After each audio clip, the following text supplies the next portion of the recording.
She paid for a stranger's Uber with the little money she had. What this unknown man, secretly a CEO, did next shocked everyone around her. But before we dive into the full story, let me know where you're watching from and what time it is. Now, subscribe to the channel and let's get started. It all began on a rainy afternoon, when Aurora stood under the flickering street lamp at the edge of Rosewood Avenue, trying to hail a ride before nightfall. The cold drizzle soaked through her thin second-hand jacket, and in her purse she had just enough money for the cheapest ride home, one she urgently needed to catch before she missed her evening shift at the local diner. Despite her own worries, Aurora couldn't ignore the figure slouched against the nearby bench, a tall man in a slightly wrinkled business suit, seemingly lost and shivering as the rain drenched him. She hesitated. In her world, every cent counted. Being a single mother, juggling rent and groceries and saving for her daughter Mia's next school expense had trained her to watch every bill carefully. Yet something about this man's quiet desperation pulled at her heart. He looked exhausted, pale under the street lamp's glow, his shirt collar undone as if he had sprinted several blocks under the downpour. Aurora approached timidly, asking if he needed help. The man, who introduced himself simply as David, let out a grateful sigh. He explained that his wallet had been misplaced earlier in the evening and his phone battery was dead. With no way to pay for a ride or call a friend, he felt stranded in the rain. His voice carried a note of embarrassment, as if unaccustomed to depending on anyone. Despite her financial worries, Aurora remembered the words her mother used to say, "Kindness is free, and it can change somebody's fate." She hailed a nearby Uber, then, without fanfare, paid for David's fare with the last bit of money she had set aside for her own ride. The cost was more than she could truly spare, yet she couldn't turn her back on him. She pressed the damp bills into the driver's hand. "Thank you," David said quietly, stepping into the car. "But please, give me your address. I promise to repay you." She shook her head, offering him a small, apologetic smile.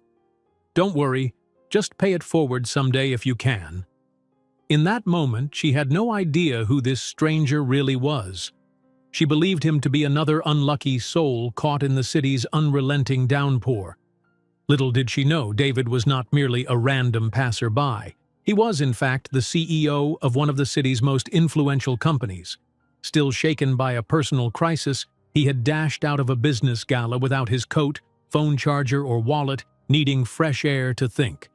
His uncharacteristic vulnerability led him to the same corner where Aurora stood. And now, watching her fade into the rain-soaked distance, David felt something stir in his chest, a mixture of gratitude and a feeling he hadn't experienced in a long time. The next day, Aurora woke up to the dim light that seeped through the curtains of her modest apartment. Mia, her 6-year-old daughter, was already stirring. Aurora managed a tired smile, though she dreaded the new day's challenges. She'd arrived home late on foot, drenched to the bone, after having given her last cash to the stranger. She considered skipping breakfast so Mia could eat fully, but a gentle knock on the door interrupted her thoughts. It was her neighbor, Ms. Delgado, clutching a basket of fresh fruit. "I found these at a discount stall this morning," Ms. Delgado said softly. "I thought you two might like some." Aurora's chest tightened with gratitude. Their neighborhood, though humble, was full of good people who supported each other in small ways. She thanked Ms. Delgado, shut the door, and let out a quiet sigh. Money was tighter now than ever. She had used her emergency stash for that Uber and was now left wondering how she would pay next month's electric bill. A fleeting moment of regret passed through her mind. Should she have parted with her last spare cash for a stranger she might never see again? But Mia's laughter from the bedroom reminded her that she wanted to teach her daughter kindness and compassion. Resolved, she packed Mia's school bag with the fruit Ms. Delgado had given them and walked her daughter to the bus stop. Later that afternoon, Aurora rushed from her day job assisting at a tiny local design studio to her evening waitress shift at the diner. Her worn sneakers splashed through puddles on the pavement. but she didn't slow down. At the diner, the manager was particularly gruff about tardiness, an attitude that often put Aurora's nerves on edge. Tonight, though, something was off from the moment she walked in. Instead of barking at her about being on time, he gave her a stiff nod and handed her an apron in silence.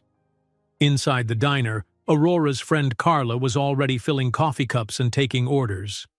"You're never going to believe this," Carla whispered excitedly when Aurora tied on her apron. "The new corporate executives in town have sent someone here to scout for a future catering partnership. We've never had fancy business folks walk in during the late shift." Aurora, too preoccupied to absorb Carla's excitement, simply nodded. She breezed from table to table, scribbling down orders and topping off cups with tired efficiency. As the hours went by, she slipped into her usual haze of physical exhaustion, half listening to the clink of cups and murmured conversations. She didn't notice the tall figure at table 9, a table Carla had taken earlier. At the end of the night, the guests at table 9 had left. Only then did Aurora see an elegant business card left behind on the check tray. It read, "David McAllister, CEO of Redwood Innovations." Her hand froze, heart pounding. Redwood Innovations was a powerhouse in the city, known for developing everything from top-tier software to philanthropic initiatives. She had heard about them on the local news, dreaming of a day she could find a better-paying position in a stable company. But it was always a far-off fantasy. Why would David McAllister leave his card? And how had she not noticed him? Slowly, Aurora recalled the man in the suit from the rainy night, the shape of his jaw, the calm cadence of his voice. Could it be the same David? But that David had worn a disheveled suit, not the crisp, polished attire Redwood's CEO was famed for. Besides, no one in such a position would go wandering around in the rain like that, right? Carla approached from behind, noticing Aurora's puzzled expression. "Hey, what's up with that card? Did they leave a tip?" Aurora shook her head. There was no tip, only the card with that powerful name. She tucked it into her apron, deciding she would figure this out after her shift. Perhaps it was a fluke. Maybe Redwood executives left their CEO's card everywhere they went, or maybe David himself had dropped it accidentally. In any case, Aurora wanted to remain cautious. Reality had taught her that big names rarely spelled good fortune for someone like her. At midnight, the diner's neon sign blinked off. Aurora changed back into her worn jacket, then stepped into the chilled air for the walk home. Her tip money was meager tonight, barely enough for groceries. Another wave of regret threatened to wash over her when she remembered the last of her emergency cash spent on that stranger's Uber. Yet she couldn't ignore the small spark of hope that flared in her mind. If the stranger was indeed David McAllister, maybe her act of kindness had started something she could hardly imagine. Rain began to fall again, gentle this time, as though the sky itself had softened. Aurora passed shuttered shops and dim streetlights, heading toward her modest apartment. She kept replaying the moment she'd met the soaked man in her mind. The gratitude in his eyes, the genuine surprise that anyone would part with their money for him. She didn't want to jump to conclusions, but a sense of possibility hung in the air, as if any day now her phone might ring with unexpected news. Finally, she reached her building. Before climbing the stairs, she paused, looking down at David McAllister's business card. Her reflection in the building's glass door looked both exhausted and curious. Without fully understanding why, she slipped the card into the pocket of her uniform pants, close to her heart. Somewhere across the city, in a high-rise office, David scrolled through the employee logs Redwood Innovations had gathered in hush-hush daily operations. Hours earlier, he had recognized Aurora's face at that diner table, though she hadn't realized he was watching her from across the room. He left his card as a direct invitation, a quiet signal that he wasn't about to let their strange, rainy night encounter end there. What he planned to do next was more than a simple repayment. He intended to change Aurora's life. The next morning, sunlight slipped through Aurora's thin curtains far earlier than she would have liked. Mia's soft singing drifted from the adjoining room, brightening the otherwise cramped apartment. Aurora rolled out of bed, massaging her neck, which was sore from the long shifts at the diner. Today was her only day off from both jobs, an opportunity to rest and get a few errands done. But resting felt like a luxury. How could she relax with the electric bill looming and a near-empty refrigerator? She made a quick breakfast of scrambled eggs using the last 2 eggs in the carton. Mia popped into the kitchen, still in her pajamas, hair a bit tangled. Despite their situation, the little girl was all smiles. "Mommy, can we go to the park later?" she asked. "I want to feed the ducks." Aurora smoothed Mia's hair gently and nodded. Even if they couldn't afford many outings, the park was free. It might do them both some good to breathe fresh air, especially after the stress of the previous days. When the phone rang, Aurora almost didn't answer. Telemarketers often called at odd hours, hawking extended warranties or credit card offers. But she noticed the unfamiliar number, felt a tiny jolt in her stomach and picked it up. "Hello?" she said hesitantly. A woman's measured, polite voice answered. "Is this Aurora Evans? I'm calling on behalf of Redwood Innovations to confirm a meeting with Mr. McAllister. He was hoping to schedule a short discussion if you're available this afternoon." Aurora's mouth went dry. Redwood Innovations again. "Wait, sorry, who did you say you are?" The woman repeated her introduction. Aurora glanced over at Mia, who was busy brushing her doll's hair at the small kitchen table. I'm not sure. A meeting about what?" Aurora asked. "I'm simply relaying the request, ma'am. Mr. McAllister said you two had crossed paths, and that you would understand." Aurora's heart thudded. So the man at the diner, the one she'd encountered in the rain, truly was David McAllister, and he apparently wanted to see her now. "Yes, of course," she blurted, flustered. "When and where?" "He'll be at the Redwood Innovations headquarters around 1 o'clock. The address and details have been sent to your phone. Please bring any identification you might need to sign in." Before Aurora could ask another question, the line disconnected with a polite goodbye. She set the phone down, feeling oddly weightless and unsteady at the same time. Redwood's offices were in the most upscale part of downtown, a place filled with skyscrapers and sleek cars. She'd never had reason to set foot there before. Her reflection in the dark screen of the phone showed confusion and a spark of hope. Why would the CEO of Redwood want to see her? "Mommy, can we still go to the park?" Mia's voice interrupted. Aurora nodded, a bit distracted. "Yes, sweet girl. Let's feed the ducks this morning, and then I'll have to go to a meeting," she said. Mia accepted this easily, excited to spend a few hours outdoors before Aurora had to handle whatever was waiting for her.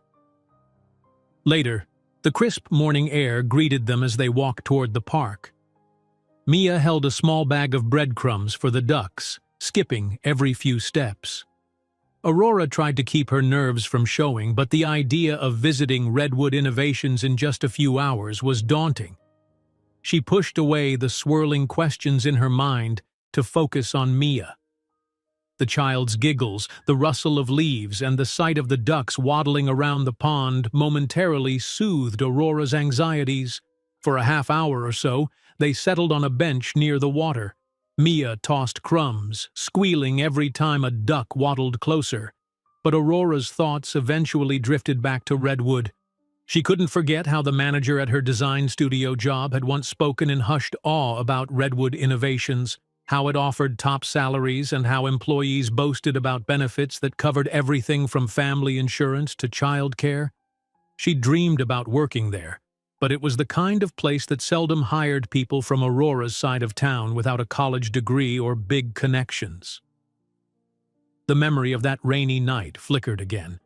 She had given David her last cash, never suspecting who he was or that she'd see him again. "What if I made a fool of myself somehow?" she whispered, mostly to herself. Mia looked up curiously, but Aurora quickly changed the subject, urging her to keep playing.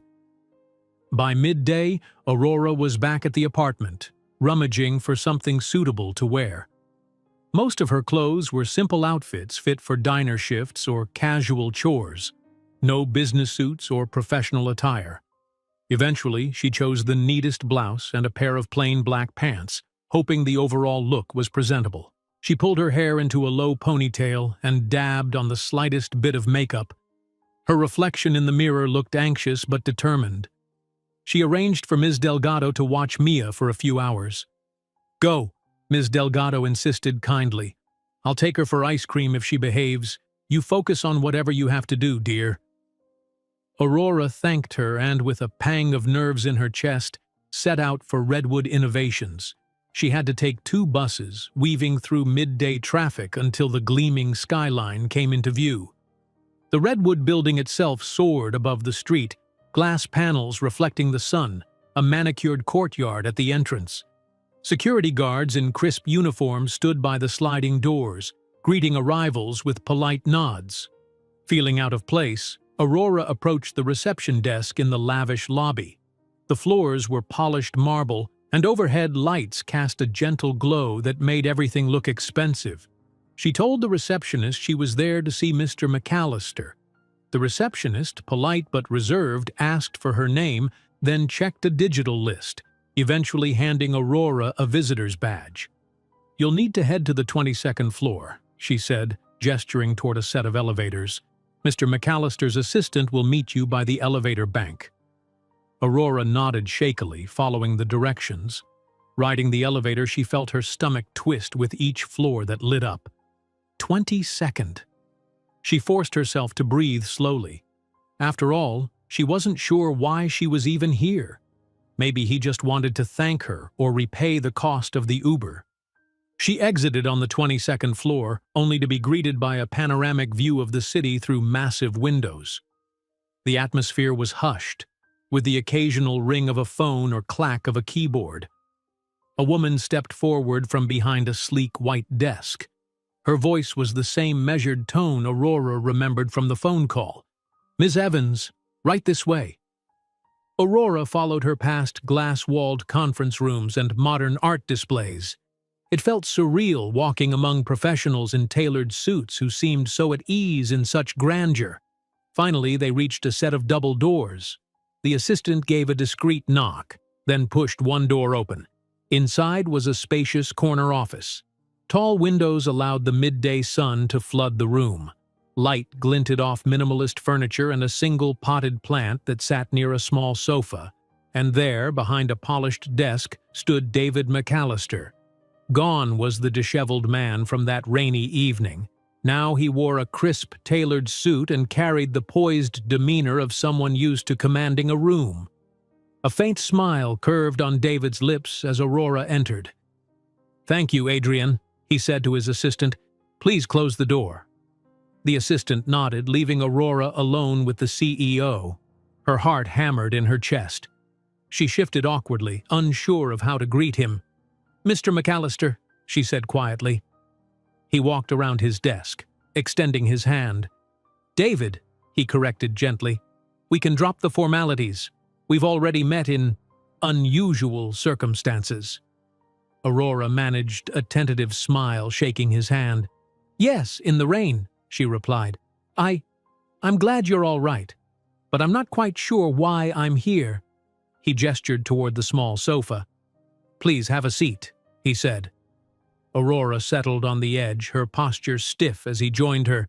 A short silence stretched between them, not exactly uncomfortable but charged with anticipation. "I owe you an apology," David began. "That night I was caught off guard and, well, you basically saved me from being stranded. I promised to repay you, but then realized that simply returning your money would be trivial compared to the kindness you showed me." He paused, leaning forward. "So I started looking into ways Redwood could help someone like you, someone who clearly works hard and deserves more than she's been given." Aurora's breath caught.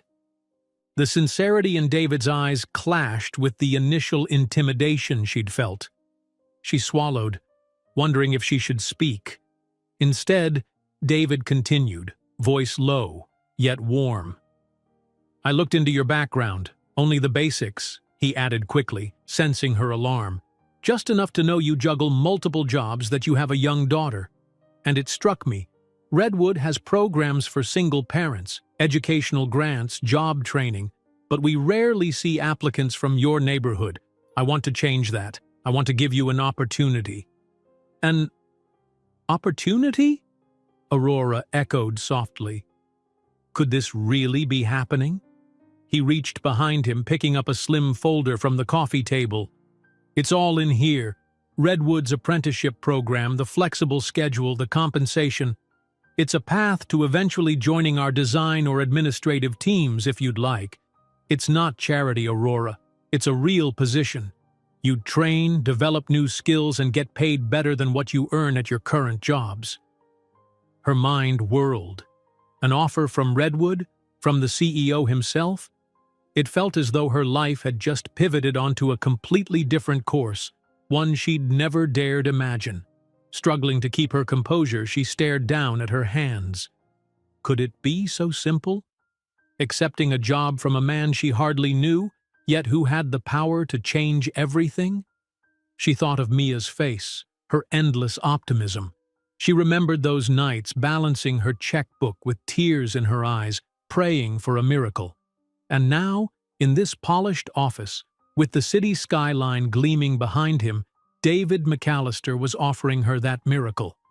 "Why?" she breathed, her voice wavering. "You don't even know me." He looked at her gently. "I know enough. And sometimes," he added, "helping one person is the start of something bigger. You gave me the last of your money on a night I was a complete stranger. Let me return that kindness on a scale that can truly lift you up." Aurora's chest filled with a surge of emotion, gratitude, disbelief, excitement, and fear. She wanted to ask 1,000 questions, but only one came out. "What do I do next?" David's smile brightened. "We can finalize details today if you want. It'll involve a background check, basic paperwork, some orientation, and if any part of it makes you uncomfortable, you can walk away any time. No strings attached." She tried to blink back tears, thinking of how drastically this could improve Mia's life. Better hours, a stable salary, maybe even a chance for her daughter to see her more often. Her thoughts spun like a whirlwind. "Thank you," she whispered finally, voice thick with emotion. I want to try." David nodded, relief visible in his eyes. "Then let's do it." He stood, extending his hand to Aurora again, this time as if sealing a partnership. And in that quiet gesture, she saw the promise of a future she had only dreamed about, all sparked by one act of selfless compassion in the pouring rain. Aurora walked out of David McAllister's corner office with her heart pounding so loudly that it practically echoed in the hushed corridor. The folder he'd given her felt heavier than its slim pages suggested. Inside it lay a new reality, one that could change her family's life for good. She walked past Redwood Innovations employees who seemed engrossed in their own work, phones pressed to their ears or eyes fixed on spreadsheets. None of them paid much attention to her, yet she couldn't help but feel their confidence in the air. She wondered if she might soon share in that poise and sense of purpose. Her mind swam with 100 questions. She was supposed to show up the next day for an orientation meeting, sign some official forms, and complete a background check. Then she'd begin Redwood's apprenticeship program.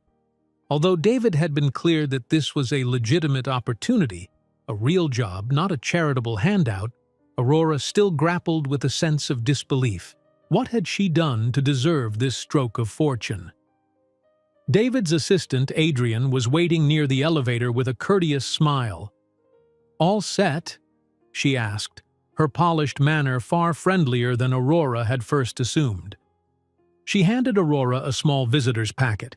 Inside were instructions for filing initial paperwork online, plus details about Redwood's employee benefits, things like health coverage, flexible scheduling, and even child support services for single parents. Aurora felt dizzy just scanning the headings. "Yes, thank you," Aurora managed to say. She pressed the elevator button and Adrian turned to walk away, but hesitated for a moment. "By the way," Adrian said quietly, "Mr. McAllister doesn't do things like this often. Or at all, really. You must have left quite an impression." Her tone was warm, lacking the cynicism Aurora might have expected. Aurora simply nodded, unsure how to respond. The doors slid open, and she entered the elevator, descending with a swirl of emotions. Out on the street, the reality of her circumstances hit her again. She still had to figure out how to juggle her diner shifts and the design studio job until Redwood's position became stable. Could she truly afford to drop both jobs at once? Redwood's apprenticeship paid better than either job individually, but it was still an unknown. She worried about Mia, about bills, about stepping into a world so far beyond her comfort zone. Yet, for the first time in ages, Aurora felt genuine optimism overshadow her fear. If David was serious about Redwood's commitments, she could potentially give Mia the kind of stability she'd always wanted. She made it home by early evening, her mind abuzz. Ms. Delgado greeted her at the apartment door, Mia clutching the older woman's hand and bouncing with excitement. "Mommy, guess what? Ms. Delgado took me for ice cream. I got chocolate with sprinkles." Aurora smiled, putting down her folder to scoop Mia into a hug. "That sounds amazing, sweet girl. Did you say thank you?" Mia nodded vigorously. Once Ms. Delgado headed back to her own unit, Aurora served a simple dinner, pasta with tomato sauce from a nearly empty jar, and listened to Mia recount her day. It felt surreal to do something as ordinary as cooking dinner after the extraordinary afternoon she'd had. At the table, Mia chattered about the ducks at the park, about her favorite cartoon, and about a drawing project at school. Aurora felt an undercurrent of pride as she watched her daughter's face glow with curiosity and life. She decided she wouldn't tell Mia about the Redwood offer just yet, not until she signed the paperwork. After dinner, Aurora flipped through the folder's contents again, double-checking the orientation schedule and recommended dress code. Redwood's offices required smart casual, though new apprentices sometimes dressed more businesslike until they learned the norms. She felt a pang of worry, remembering her limited wardrobe.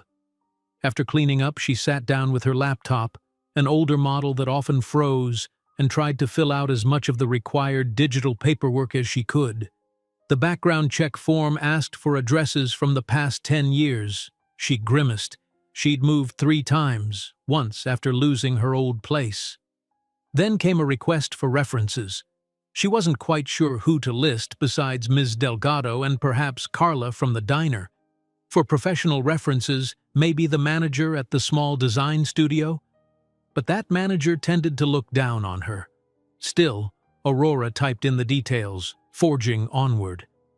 An hour later, she closed the laptop with a sigh, her eyes sore. Mia had fallen asleep on the couch, a marker still clutched in her little hand. Gently, Aurora carried her to bed. Standing by the window afterward, she gazed out at the streetlights reflecting off damp pavement, thinking about how everything had started with one small act of kindness. Morning arrived faster than she expected. She gave Mia a kiss on the forehead before dropping her off at school. The bus squeaked away from the curb, and Aurora quickly caught another bus headed downtown for Redwood's orientation. Nervous energy churned in her stomach as she disembarked near the towering building. Inside, the same receptionist from yesterday greeted her with a friendly smile, handing her a new visitor's badge. "You'll be meeting with HR today," she explained. Within minutes, Aurora found herself in a modern conference room with half a dozen others, each looking as anxious as she felt. A tall man in a Redwood-branded polo shirt introduced himself as Darren from the Human Resources Department. He welcomed the group and launched into an overview of Redwood's mission statement, highlighting the company's dedication to innovation, community outreach, and employee growth. Aurora felt both inspired and intimidated. She was used to workplaces where employees were barely acknowledged beyond the tasks they had to do. Here, Darren spoke about Redwood's culture of mentorship, the potential for upward mobility, and the emphasis on continuous learning. He explained that they'd each be assigned mentors within the department that best matched their skills or interests. Then, after a set period of apprenticeship, Redwood would decide on permanent placement. 2 hours passed in a blur of presentations, policy discussions, and motivational videos showcasing Redwood's achievements. Aurora found herself next to a soft-spoken woman named Belinda, who was also joining the apprenticeship program. In a whispered exchange, Belinda admitted she'd come from a struggling background too, and Redwood offered a second chance at a stable life. Aurora felt a sense of kinship. Maybe she wasn't as alone here as she feared. By mid-morning, the group split up for brief one-on-one interviews with HR reps. Aurora was directed to a smaller office where Darren sat across from her at a tidy desk. He started with typical questions: her work history, her ability to balance the apprenticeship schedule, her familiarity with basic office tasks. Aurora did her best to explain her background without sounding self-pitying. She mentioned the diner, the design studio, and her willingness to learn new skills. Darren nodded thoughtfully, making notes. "Here at Redwood, we evaluate more than just academic qualifications," he said kindly. "We look for resilience, adaptability, a willingness to grow. Mr. McAllister mentioned you showed remarkable compassion and resourcefulness in, well, a unique situation. That says a lot about your character." Aurora's cheeks warmed.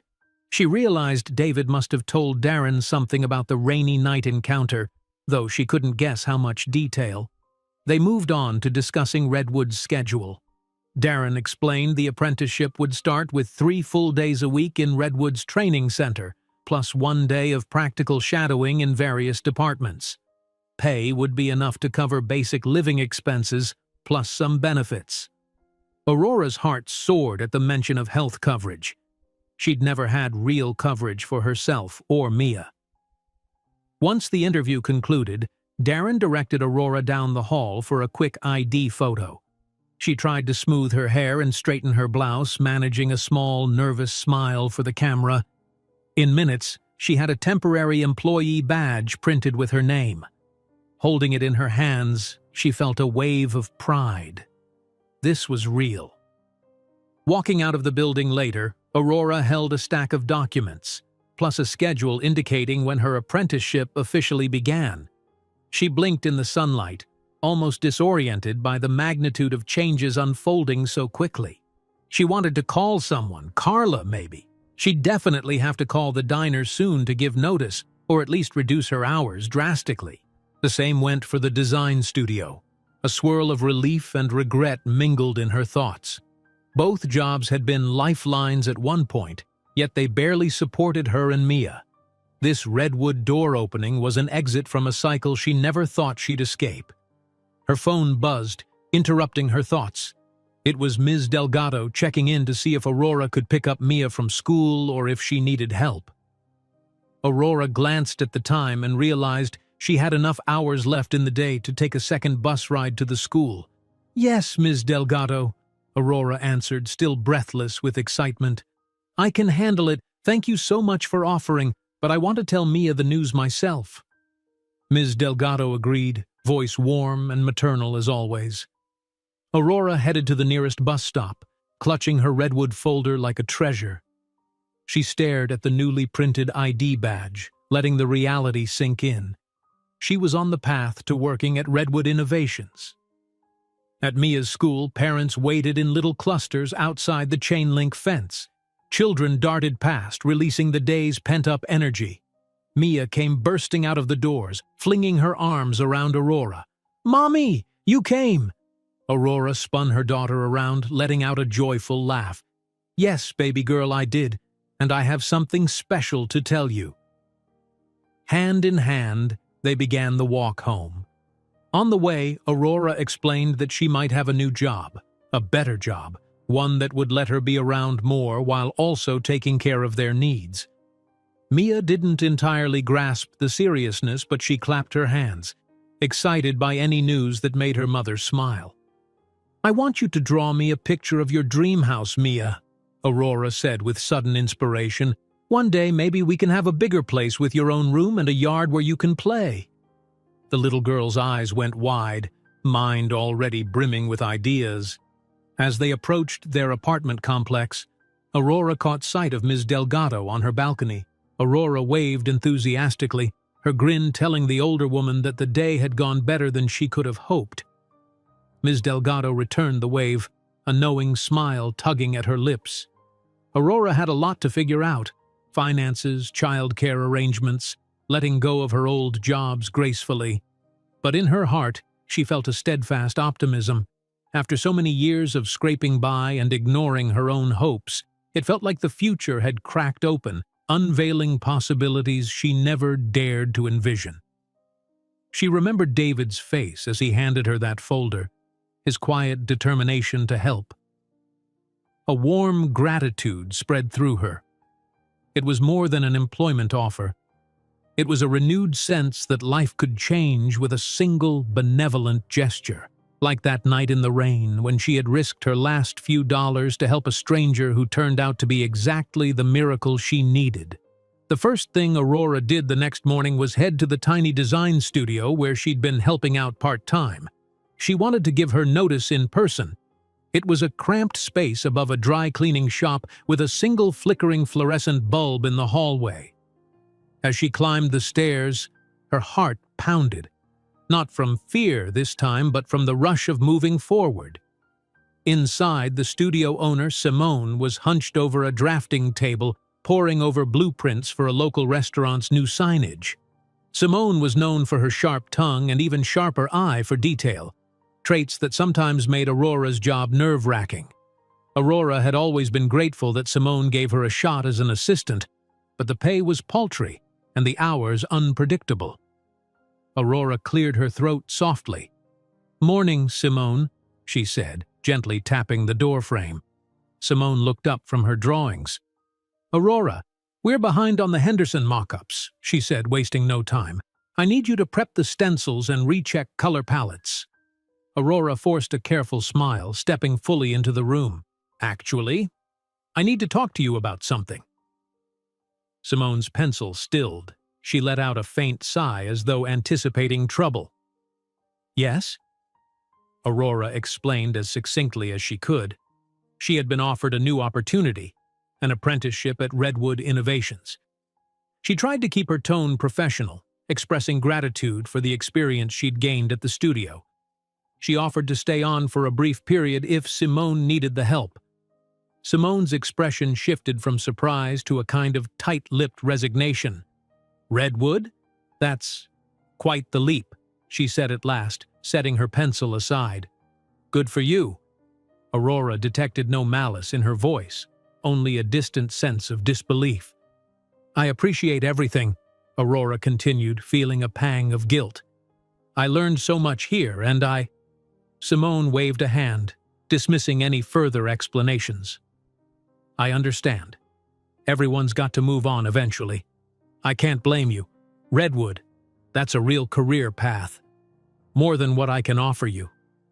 Aurora nodded, touched by the unexpected sincerity in Simone's voice. She'd expected the woman to be cold or dismissive, but Simone actually rose from the drafting table, walked over, and extended her hand. "Thank you for your help," Simone said, a bit stiffly but genuine. "If Redwood's giving you a shot, take it and run. Just promise me one thing. Keep growing your talent. You've got potential. Don't let it wither." Aurora's eyes stung with grateful tears as she shook Simone's hand. "Thank you," she whispered. "I promise I won't." They arranged for Aurora to finish out the week, just tying up loose ends on the Henderson account. Aurora assured Simone she would do her best to leave everything in order, though the Redwood apprenticeship started soon. Simone nodded understandingly, then turned back to her drafting table with an air of finality. Leaving the studio, Aurora felt a curious mix of relief and sadness. This place, humble as it was, had given her a small foothold outside of waitressing. Now she was moving on to something far bigger. Next stop was the diner, Aurora's second job, the one that had kept food on the table most steadily. It was nearing lunchtime when she slipped inside. The comforting smell of sizzling bacon and fresh coffee enveloped her. She found Carla balancing 3 plates on one arm, weaving past tables full of hungry customers. Carla's face lit up when she saw Aurora. "Hey, stranger, didn't expect you here today. Everything okay?" Aurora smiled, stepping aside to avoid a busboy rushing by. "I'm fine. Busy morning, but can we talk in the back for a minute?" Carla deposited the plates at a nearby booth, then led Aurora into the cramped kitchen area.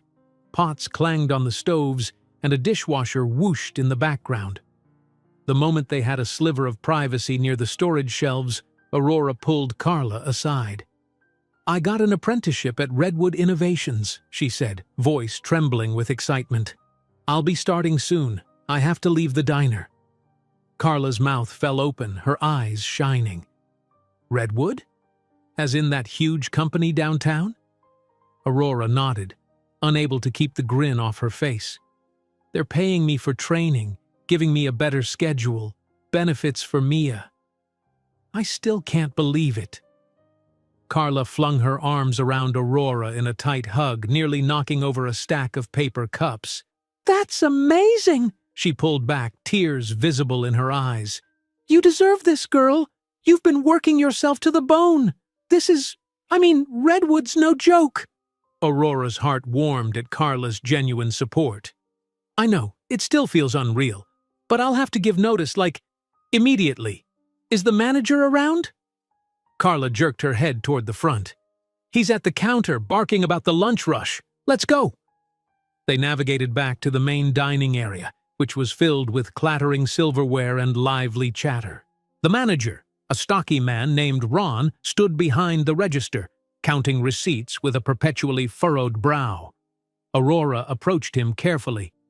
Ron barely glanced up. "You're not on shift, Evans. Something you need?" Aurora braced herself. She explained the Redwood opportunity just as she had for Simone. Only this time she didn't expect much warmth. Ron had a tendency to snap about anything that disrupted his diner's routine. Sure enough, he frowned at her. "You're leaving? We're swamped half the time and you want out now?" He exhaled sharply. "Kid, you do what you gotta do. But if you leave this week, I can't guarantee you any reference if they call here." Aurora swallowed, expecting this attitude. Ron wasn't exactly known for his generosity. "I understand," she said.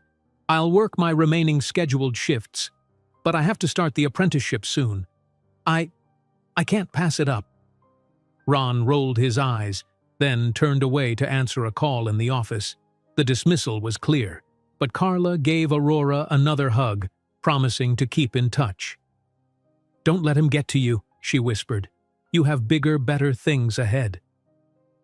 Despite the sour note with Ron, Aurora felt freed as she left the diner. There was no turning back. All those nights of cleaning counters after closing time, all those double shifts that left her exhausted, they were becoming part of her past. Redwood was her future. Over the next few days, Aurora juggled finishing up at the design studio, pulling her last diner shifts, and preparing Mia for the changes to come. She stayed up late reading through Redwood's apprenticeship guidelines, trying to absorb everything she could about the company. Charts, financial statements, design trends. It was all new territory for her. Every so often she'd feel a flutter of panic. Could she really handle this? Redwood was renowned for setting high standards. She had no formal college degree, no advanced training. But she couldn't forget Darren's words about resilience and the chance to grow, and David's quiet confidence in her, though they'd barely spoken since that first offer, resonated whenever she felt doubt creeping in. In quieter moments, Aurora allowed herself to dream a little. She pictured an apartment where Mia had a real bedroom, maybe even her own desk to do art projects, a small patch of grass for the child to run around on, weekends free enough for mother-daughter outings that didn't revolve around Aurora's frantic work schedule. She envisioned a life where she could afford groceries without counting every coin, and where she might be able to put a little aside for Mia's future education. For the first time in years, those dreams felt almost within reach. She taped her temporary Redwood ID badge to her bedroom mirror as a motivator, a tangible reminder that something extraordinary was happening. Soon enough, the final shift at the diner ended with a bittersweet wave from Carla. The last day at Simone's studio concluded with a handshake and an unexpected gift, a small hardcover sketchbook and a note that read, "Keep creating." Aurora blinked back tears, promising herself she would. The night before her official start day at Redwood's apprenticeship program, Aurora tucked Mia into bed, telling her a bedtime story they both knew by heart. But as Mia's eyelids drooped, Aurora improvised a new ending, one where the heroine found a magical door leading to a brighter realm, thanks to a simple act of kindness. Mia smiled drowsily, drifting into dreams. Once the apartment was quiet, Aurora stood by the window, cradling a mug of tea. The city lights glittered, a backdrop to her thoughts. She recalled the night she had met David, the pouring rain, the desperation in his eyes. So many times she'd questioned whether giving him her last cash was foolish or naive. But in the end, that selfless decision led to a door she never knew existed, a door that now stood wide open, inviting her to walk through. Tomorrow, she would step fully into this new world at Redwood Innovations, hoping to prove she belonged there. And beyond every moment of uncertainty, she felt a potent mix of gratitude and optimism. A single act of kindness had flipped her life's trajectory, and as she watched the rain-slicked streets below, Aurora could almost sense that the best chapters of her story were just beginning. Aurora woke before the alarm, nerves already sparking through her body. Today was the official start of her Redwood Innovations apprenticeship, a day she had both anticipated and dreaded. She slipped out of bed, careful not to rouse Mia, and tiptoed into the kitchen. Outside, morning light was just beginning to color the sky, a sign that she was up far earlier than her usual routine. Her coffee maker sputtered to life, filling the tiny space with the aroma of fresh brew. Aurora sipped from her mug, eyes scanning the notes she'd scribbled down after reading Redwood's orientation materials. Key company values: integrity, community, innovation. Core habits for new apprentices: punctuality, curiosity, collaboration. The words felt significant, but also abstract. She reminded herself, Redwood believed in her. Darren from HR had said so, David McAllister had shown it through his actions, and she refused to let them down. By the time Mia stirred, Aurora had managed to quell some of her jitters. She prepared breakfast, a bowl of cereal and a piece of toast for Mia, then helped her daughter get dressed. After a flurry of motherly tasks, Aurora handed Mia off to the neighbor, Ms. Delgado, who would escort Mia to school. Aurora had worried about the changes to their usual schedule, but Ms. Delgado insisted she was happy to help, her warm smile a steady reassurance.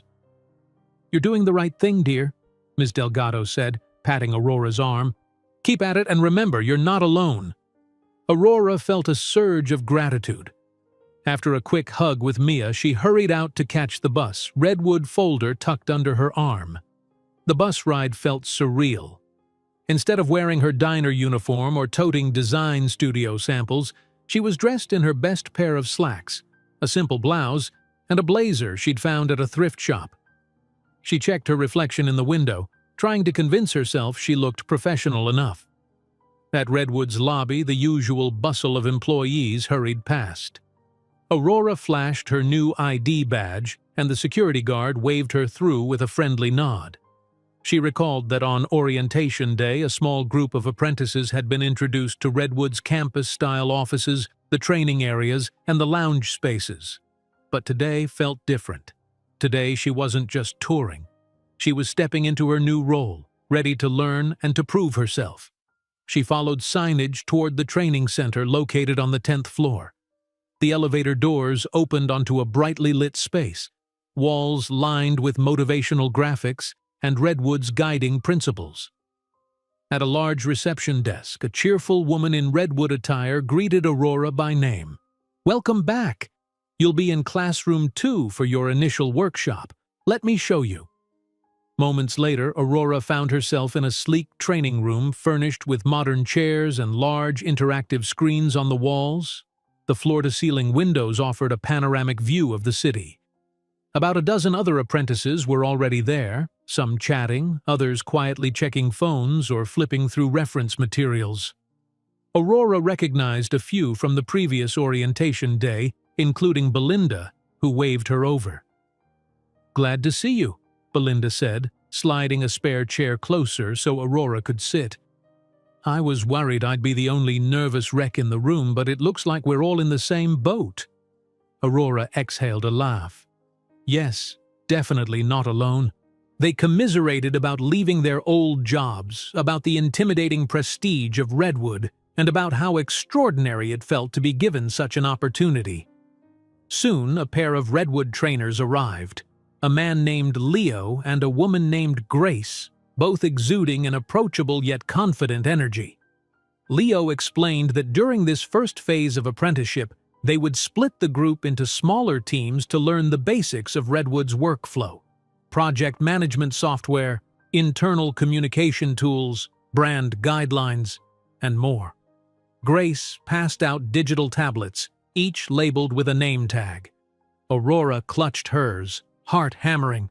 She'd never used a tablet so extensively before. "Don't worry if you're new to this technology," Grace said, seeming to read Aurora's thoughts. "That's the point of apprenticeship, to learn. We'll guide you step by step." Aurora breathed easier. The next hour was spent setting up Redwood email accounts, exploring the company's internal portal, and even practicing simple tasks like scheduling a mock meeting. Aurora's learning curve felt steep. She stumbled a bit navigating the portal, worried that her inexperience would stand out. But each time she faltered, a trainer or a fellow apprentice stepped in to assist. She returned the help wherever she could, listening carefully, re-explaining steps to anyone who needed it. That sense of mutual support brought some relief. Belinda nudged Aurora with an elbow once. "You're a natural teacher," she teased. "Look at you, guiding half the class." Aurora blushed. "I guess, after having to figure out everything the hard way for so long, I'm used to learning step by step." Eventually, Leo introduced a small group activity. They were handed a fictional Redwood project scenario, a new marketing campaign that had gone awry. Their task: propose a corrective plan using Redwood's collaboration tools and brand style. The group had to produce a short presentation by the day's end. Aurora joined 4 other apprentices in a circle, scanning the scenario. It felt like playing make-believe manager, but the stakes were meant to mimic real Redwood challenges. They brainstormed ideas, typed up notes, and split tasks for their presentation. Aurora volunteered to handle the design aspect, mocking up how the revised branding might look. She used a free design tool on her assigned tablet, carefully aligning text and color palettes she remembered from Redwood's guidelines. The others handled budget outlines, scheduling, and internal communications. Working together, Aurora felt a sense of camaraderie she'd seldom experienced in her previous jobs. Despite being total beginners, they collaborated earnestly, each bringing their own perspective. At midday, they had a short break, so the group headed to Redwood's cafeteria, a surprisingly welcoming space with bright lighting and plenty of healthy food options. Aurora gazed at the variety: salads, soups, sandwiches, realizing Redwood subsidized employee meals, making them more affordable than any typical downtown cafe. She grabbed a bowl of tomato soup and a small sandwich, feeling grateful she could eat a decent lunch without stressing about cost. Belinda joined her at a table, and soon others from their apprenticeship group filtered over. One of them, a tall guy named Marcus, admitted he'd spent 6 months unemployed before Redwood accepted him into the program. Another, Giovanna, used to work in retail and was desperate for a stable job that offered some future prospects. Their stories resonated with Aurora. Everyone had a reason for being here, a second chance at building a better life. "Have you met David McAllister yet?" Giovanna asked casually. I heard he sometimes drops in on training sessions." Aurora nearly choked on her soup. She swallowed carefully before responding, yes, kind of." She didn't elaborate. She could see in their eyes that David McAllister was a legend at Redwood, someone revered for his business acumen and philanthropic leanings. Aurora realized that telling them how she'd met him, on a rainy street, spending her last money to get him an Uber, might sound outlandish. She simply offered a neutral smile. "He seems nice." Belinda raised an eyebrow, clearly sensing Aurora was holding back, but said nothing. They finished lunch and headed back to the training room, eager to polish their group project. That afternoon, as they assembled their final presentation slides, Aurora found herself taking the informal role of design lead, tweaking color contrast and font sizing with a confidence that surprised her. She'd gleaned these skills from her time with Simone's studio and had never imagined they'd be relevant in a corporate environment. The entire apprenticeship group reconvened to present their solutions, each team hooking their tablet up to a large screen. Some ideas were clumsy or incomplete, understandably so, given how new everything was. But the trainers praised them for creativity and asked insightful questions. When Aurora's team presented, her design mock-ups projected across the screen. Her group members explained how Redwood's brand style would be upheld while rectifying the marketing mishap. Grace nodded, impressed by the clarity and color coordination. Leo commended their synergy. "It's clear some of you have an eye for design and others for scheduling, but you worked together seamlessly." Aurora's cheeks warmed. She hadn't felt this proud in a long time. The trainers wrapped up the session, reminding everyone that tomorrow they'd rotate to a new set of skills: customer relations, scheduling software, and Redwood's approach to problem-solving. Aurora left the 10th floor with her mind spinning, but in the best possible way. She was learning fast, and better yet, she felt like she belonged. At the ground floor lobby, she paused near the large Redwood emblem mounted on the wall. The hustle of employees crossing back and forth wove around her. She remembered the days she'd arrived to pick up menial design tasks or endure long diner shifts, feeling her life was stuck in an endless loop of survival. Now, with Redwood's ID badge clipped to her lapel, she was part of something dynamic and forward-facing. Even so, her mind fluttered back to David, the man who had catalyzed this entire transformation. She'd only seen him that once at his office after the rainy night incident. Surely Redwood's CEO was too busy to check on a single apprentice, but a small part of her wished she could thank him again. She wanted him to see that his faith in her was already bearing fruit. She was applying herself diligently, building a future for Mia. On the bus ride home, Aurora found herself smiling at the reflection in the window. She'd grown used to leaving her jobs mentally drained and emotionally spent. Today she was exhausted, but in a brighter way, like a runner who's finished the first lap of a race, exhilarated by the momentum. She clutched her Redwood folder against her chest, letting the city's late afternoon sun wash over her. Yes, she still had worries. Balancing Mia's school pickups, mastering Redwood's software, and proving she could handle challenges beyond her comfort zone. But for once, her worries felt like stepping stones rather than walls. A single act of kindness had flipped her life's narrative, and now she was determined to show the world, and herself, that she could rise to the occasion. 2 weeks into her apprenticeship, Aurora could hardly believe how quickly life had changed. Mornings began with an eager energy instead of dread.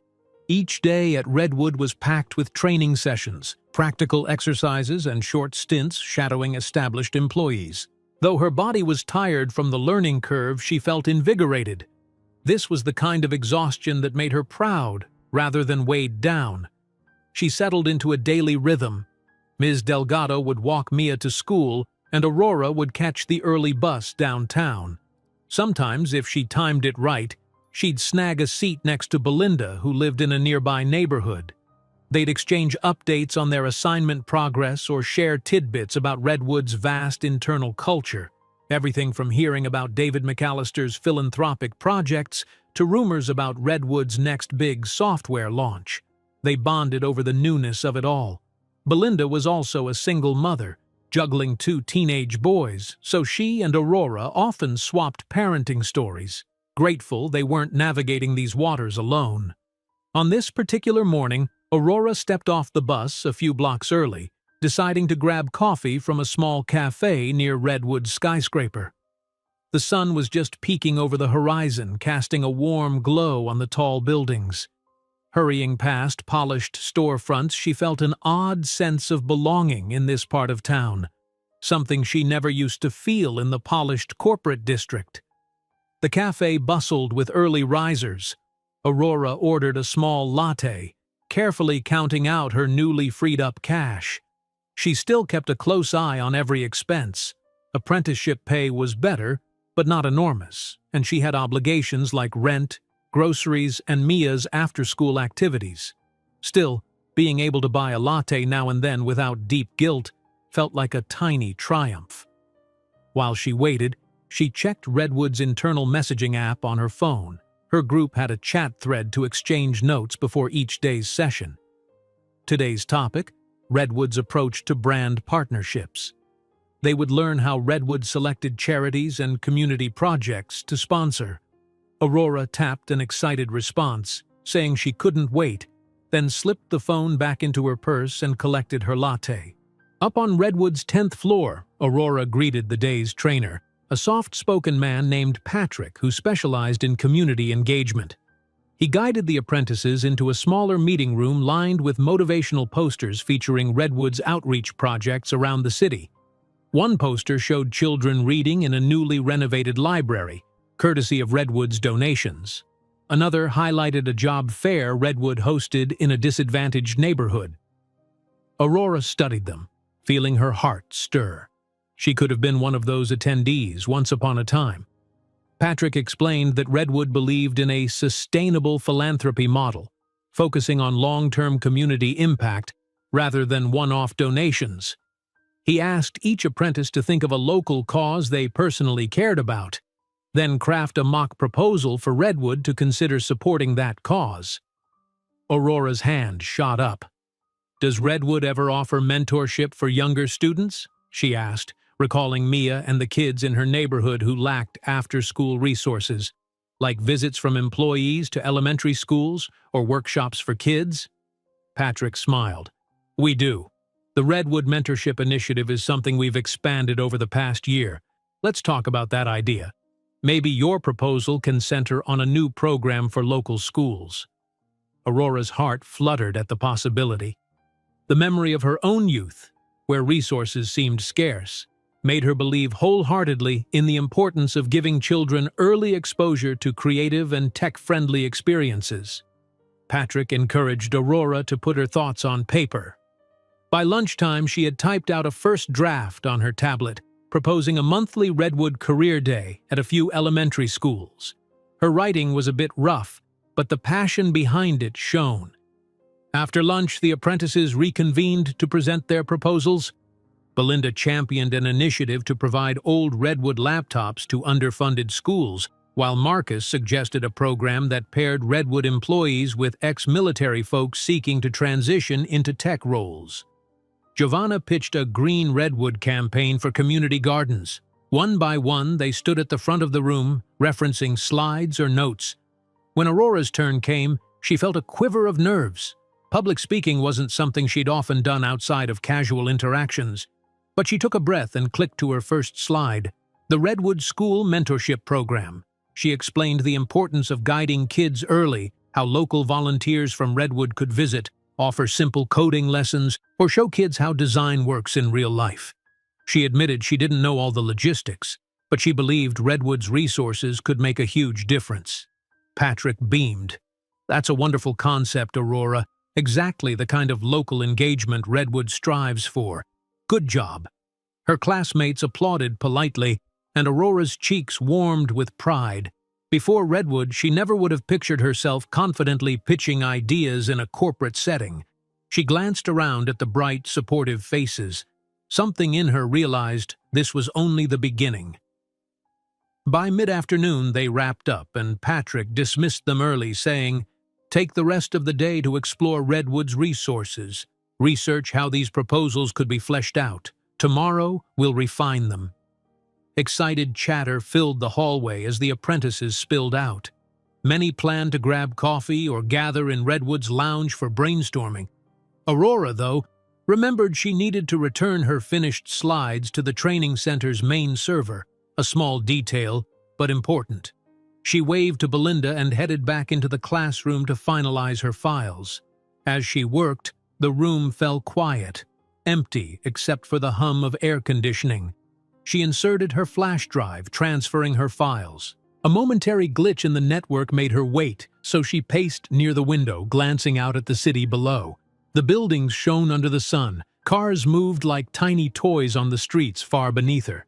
She thought about how, not long ago, she was the one scurrying below, never imagining she might look down on that same bustle from the vantage of an office. Suddenly, a voice spoke from the doorway. "That's quite a view, isn't it?" Aurora whirled around. Standing there was David McAllister himself, holding a tablet in one hand and wearing a tailored suit. Her heart gave a jolt of surprise. He looked composed, but there was a warmth in his gaze that she recognized from that rainy night, when he'd been just another stranger in need. "Yes, Mr. McAllister," she managed, clearing her throat. She realized belatedly she was simply gaping at him. "It's nice to see you again." He stepped into the room, letting the door close behind him. "David," he reminded gently, "and the feeling's mutual. I heard we had a new class in training and I had time to check in. Didn't expect to see you here alone, though." Aurora blushed, waving at the computer. "I was just finishing uploading my group project. We did mock proposals for Redwood's outreach. I put together an idea about Redwood staff mentoring local elementary schools. It's probably small potatoes compared to the real projects going on." He shook his head, stepping closer to glance at her slides on the computer screen. No idea is too small. In fact, Redwood's best initiatives often come from employees who see a need in the community firsthand. She fiddled with the edge of her tablet case. "You've been busy, I'm sure. I wanted to say thank you again for all of this. You gave me a chance, and I'm trying really hard to make the most of it." David regarded her with a thoughtful expression. "You don't owe me anything. If anything, Redwood benefits from dedicated people like you." He paused, leaning lightly against a desk. "So, how are you finding the apprenticeship? Is it what you hoped for?" Aurora exhaled, feeling more at ease than she expected in his presence. "It's beyond what I hoped. At first, I was afraid I wouldn't fit in, but everyone's been supportive. I've learned so much, from scheduling tools to brand guidelines, and this philanthropy segment, it reminded me why Redwood stands out. I never knew a company could invest so much in the community." David smiled. "That's good to hear. We try to foster more than just profit margins, and if you ever have questions, concerns—" He hesitated slightly, as if weighing his words. "You can reach out. Redwood's a big place, but I don't want apprentices to feel lost, especially not you." The quiet sincerity of his tone made Aurora's pulse quicken. She smiled gratefully. "I appreciate that. I will keep it in mind." For a moment they stood there in comfortable silence. The memory of how they first met flickered between them, her with the last of her emergency money, him soaked in the rain. It felt surreal to see him now, the confident CEO offering that same gentle kindness in a place of polished floors and tech-savvy ambitions. "Well," David said eventually, pushing off from the desk, "I won't hold you up any longer. Keep up the good work. And definitely tell your trainers about this elementary school idea. Someone in our outreach department would want to see it." "I will," Aurora promised, feeling a surge of renewed excitement. He nodded, offering a small wave before heading out. In the blink of an eye, he was gone, the door swinging shut behind him. She gazed at the closed door, heart fluttering with both admiration and gratitude. For all Redwood's grandeur, David never seemed to forget a single person's importance. And for Aurora, that meant everything. She wrapped up her file transfer, feeling lighter than ever. She had a million ideas buzzing in her head, ways to refine the mentorship proposal, new design concepts, maybe even some queries for Redwood's philanthropic arm. She wondered if she might one day land in a team that connected these passions: design, community service, and Redwood's innovative spirit. As she headed toward the elevator, her reflection in the glass door revealed a woman glowing with confidence. The road ahead was still long, with more training modules, evaluations, and the final test of whether Redwood would offer her a permanent position. But for now, the doubts that once held her back were overshadowed by possibility. A single act of selfless compassion had opened this path, and with each day, Aurora felt it leading her toward a life she never imagined could be hers. Aurora's proposed school mentorship program spread through Redwood faster than she ever expected. It began as a simple presentation for her apprentice group, capturing the trainer's attention. Next, it caught the eye of an associate in Redwood's outreach department. Within a week, she was summoned to a small conference room, where a woman named Celeste, sporting a Redwood outreach badge, greeted her with a wide smile. "This is a wonderful idea," Celeste enthused, gesturing for Aurora to take a seat. She slid a few papers across the table, documents that explained Redwood's existing philanthropic ventures with local schools and youth programs. "We've been looking to expand our involvement in elementary education. The concept of bringing Redwood employees directly into classrooms is something our team has tossed around, but we lacked a concrete plan. Your draft outlines a lovely start."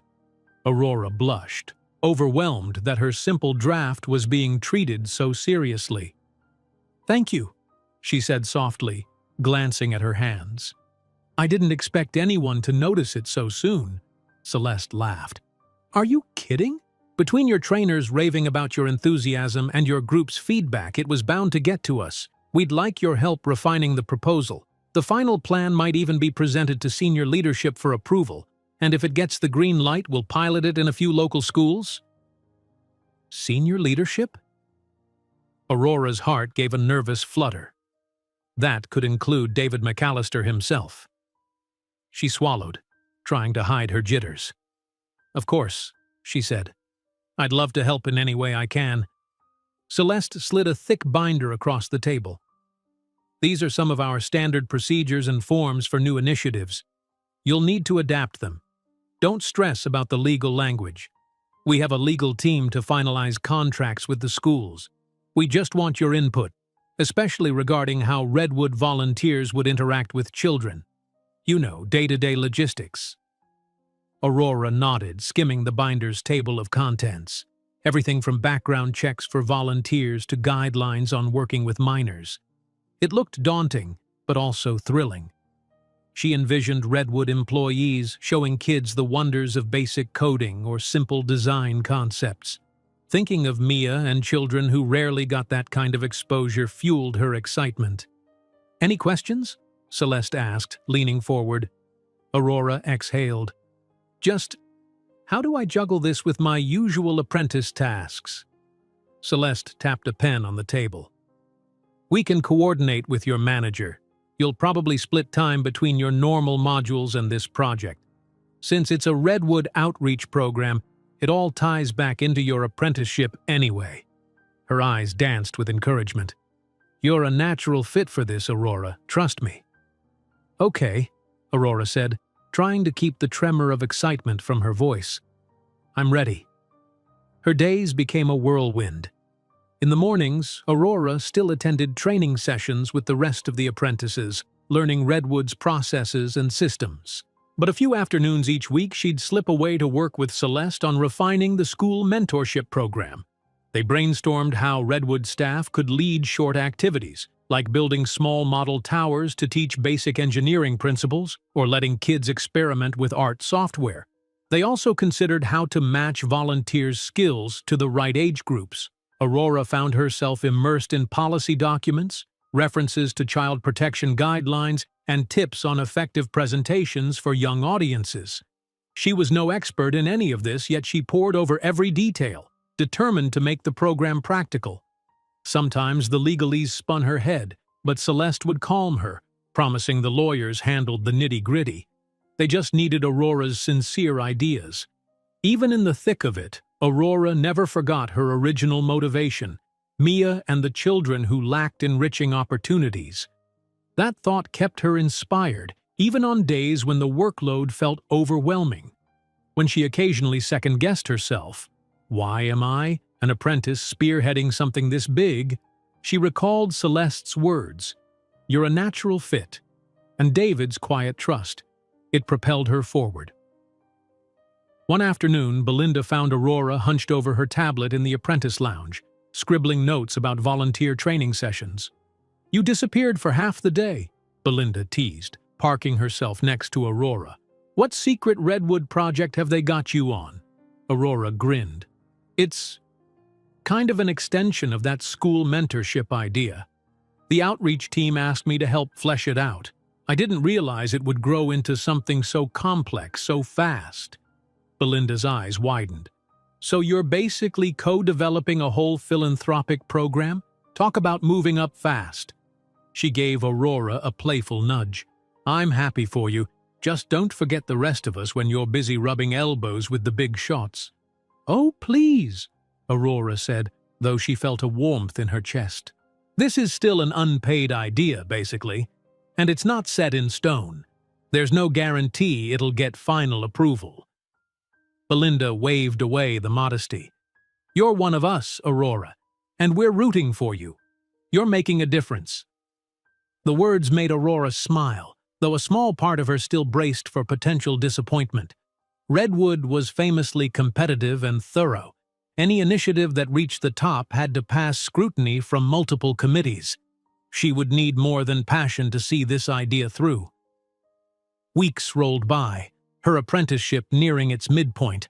Aurora felt she was mastering Redwood's standard software, scheduling tools, brand guidelines, and communication protocols. She shadowed departments, gleaning insights from marketing teams, tech divisions, and even sitting in on a finance meeting, though that last one left her head spinning with numbers. Meanwhile, the school mentorship program's blueprint grew thicker. Celeste arranged for Aurora to speak briefly at an internal outreach meeting, a small gathering of Redwood employees who led philanthropic ventures. Standing at the front of a conference room full of professionals, Aurora's nerves were in high gear, but she clutched her notes like a lifeline. Children in underserved communities rarely get hands-on experiences with technology or design, she explained, voice trembling slightly. This program could change that, one school at a time. Redwood staff could volunteer a few hours each month, giving kids a spark, showing them what's possible beyond their immediate surroundings. The room was quiet, but not with dismissal. Rather, she sensed a focused curiosity. When she concluded, a ripple of applause followed, and one employee, a veteran Redwood engineer, raised a hand. "I'd love to teach basic robotics to fourth graders," he said, sounding enthused. Others chimed in about coding workshops, painting demos, or even reading sessions. Celeste flashed Aurora a proud grin. Afterward, they collected sign-up sheets from employees who wanted to volunteer if the program launched. Over 20 names in one day alone, Aurora noted with excitement. This was getting real. Late one evening, Aurora stayed after hours in an empty meeting room, finalizing the next draft of the program's proposal. The building was eerily quiet once most employees left. Soft overhead lights hummed, and the city shimmered through the windows in the darkness. She took a moment to stretch, her tablet screen glowing with bullet points about partnerships, budgets, and timelines. She felt a pang of exhaustion. Juggling these responsibilities alongside her normal apprenticeship modules was no easy feat. Yet her heart buzzed with a sense of purpose. A distant memory floated to mind of her younger self, barely able to finish high school while working nights, longing for someone to guide her. She thought of the times she'd glimpsed successful professionals and felt an unspoken barrier, like she was never meant to cross that line. And now, here she was, in Redwood's offices after hours, planning a mentorship program that could break down that very barrier for future generations. Footsteps approached outside. The door opened slightly, revealing David McAllister. He looked momentarily surprised to find the room occupied, then offered a smile. "Burning the midnight oil?" Aurora quickly stood. "Oh, hi. Yes, I was just finishing this draft. I didn't realize anyone else was around." David stepped inside, letting the door close behind him. He wore his usual polished suit, though his tie was slightly loosened, suggesting a long day. "It's good to see you're passionate, but don't overwork yourself," she chuckled nervously. "I'm fine, just excited. The outreach team wants this final draft soon." He nodded, gaze drifting to the tablet screen. "Celeste gave me a quick update. The sign-ups for potential volunteers have been impressive, I hear. That's promising." Aurora's heart skipped. So he'd been following the progress. "Yes, it's been overwhelming in a good way," she said. "If we pass the next review phase, we'll do a pilot at 2 or 3 schools, then hopefully expand." David's smile reached his eyes. "You're making a tangible difference, you know. I always believed Redwood needed fresh perspectives, someone who remembers what it's like to be on the outside looking in." She blushed slightly, touched by his words. They stood quietly for a moment in the softly lit room, the city's skyline behind them. Aurora tried to find the right words to express her gratitude. "I'd never have done any of this if you hadn't given me a chance. I know it's Redwood's culture to empower people, but you were the one who reached out first." He shook his head. "You earned your place, Aurora. That night in the rain."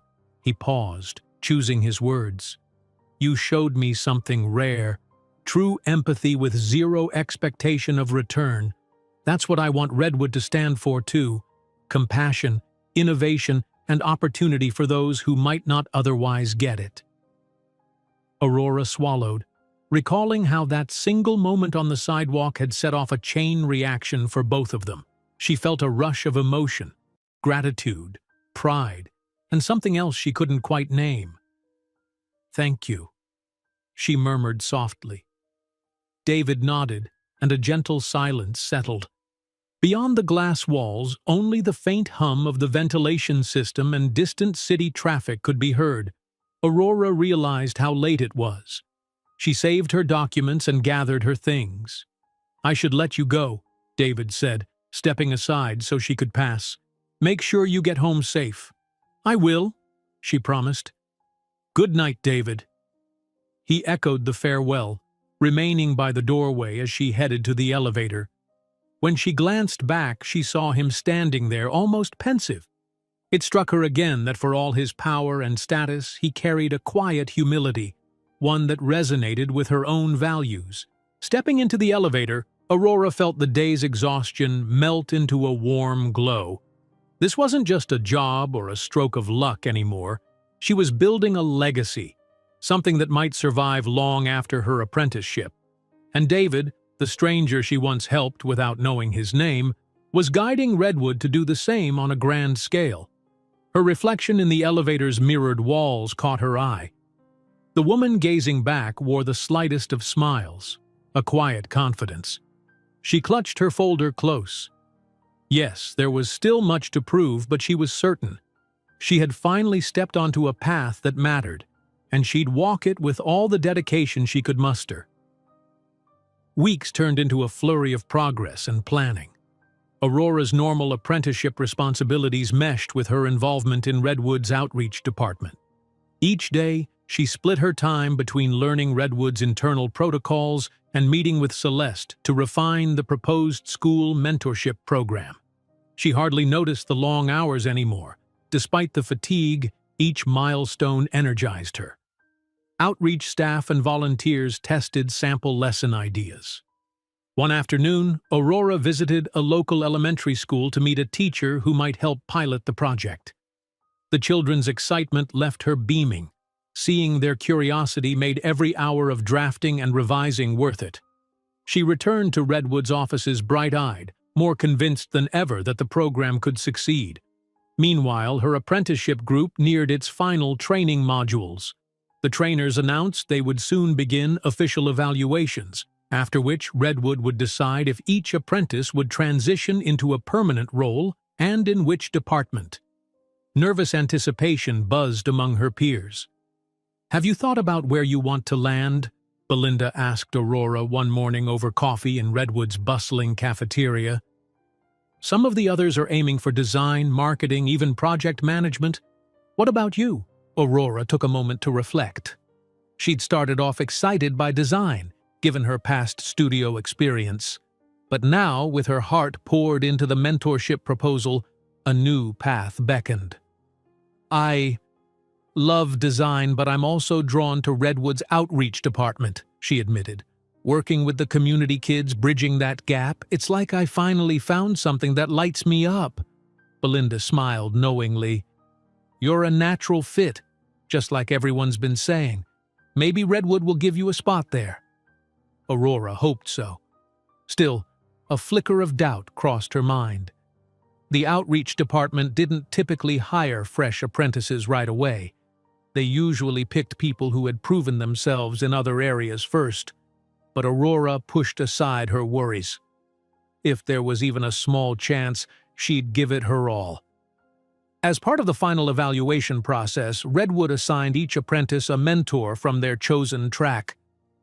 Aurora's jaw nearly dropped when she learned that Celeste had personally requested to mentor her. The news arrived via an email from HR. "Dear Aurora, congratulations on advancing to the mentorship phase. You have been paired with Celeste Hamilton from Outreach. Please connect with her for scheduling and responsibilities." Aurora rushed to find Celeste, who was in her office scanning through volunteer sign-up sheets for the program. "You requested me?" Aurora asked, peeking around the door. Celeste looked up with a grin. "Of course. We're already working together and I see real potential in you, not just for the school mentorship program but for Redwood's broader initiatives. If you'd like to focus your evaluation on outreach projects, I'm here to guide you." Relief and excitement flooded Aurora. This might be her best shot at proving she could be a long-term asset to Redwood's outreach team. I'd be honored," she said sincerely. Celeste briefed her. Over the next few weeks, Aurora would assist on multiple outreach tasks, not just the school program. They'd monitor Redwood's charity partnerships, attend staff meetings about social impact budgets, and even visit a local food bank Redwood sponsored. Each experience would shape Aurora's final evaluation. Aurora listened, heart thudding with eagerness. She couldn't wait to step beyond the pilot program into Redwood's greater philanthropic ecosystem. She wanted to learn how these efforts were funded and structured, and how Redwood measured success. Celeste's openness and warmth made the learning curve less intimidating. The following week, Aurora found herself riding in a company car with Celeste en route to a small neighborhood center that Redwood helped renovate after storm damage. 2 Redwood employees joined them, a construction specialist and a project manager, both assigned to oversee repairs and expansions. Aurora cradled a notepad on her lap, ready to document everything. During the drive, Celeste explained Redwood's sustainability approach. "We don't just drop money for renovations, we also coordinate with local leaders to ensure they have long-term plans for upkeep and programming. Otherwise, a building is just a shell." Aurora nodded, scribbling notes.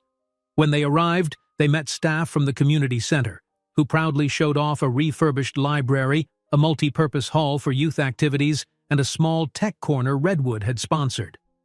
Aurora wandered through the library's aisles, scanning colorful posters encouraging children to read.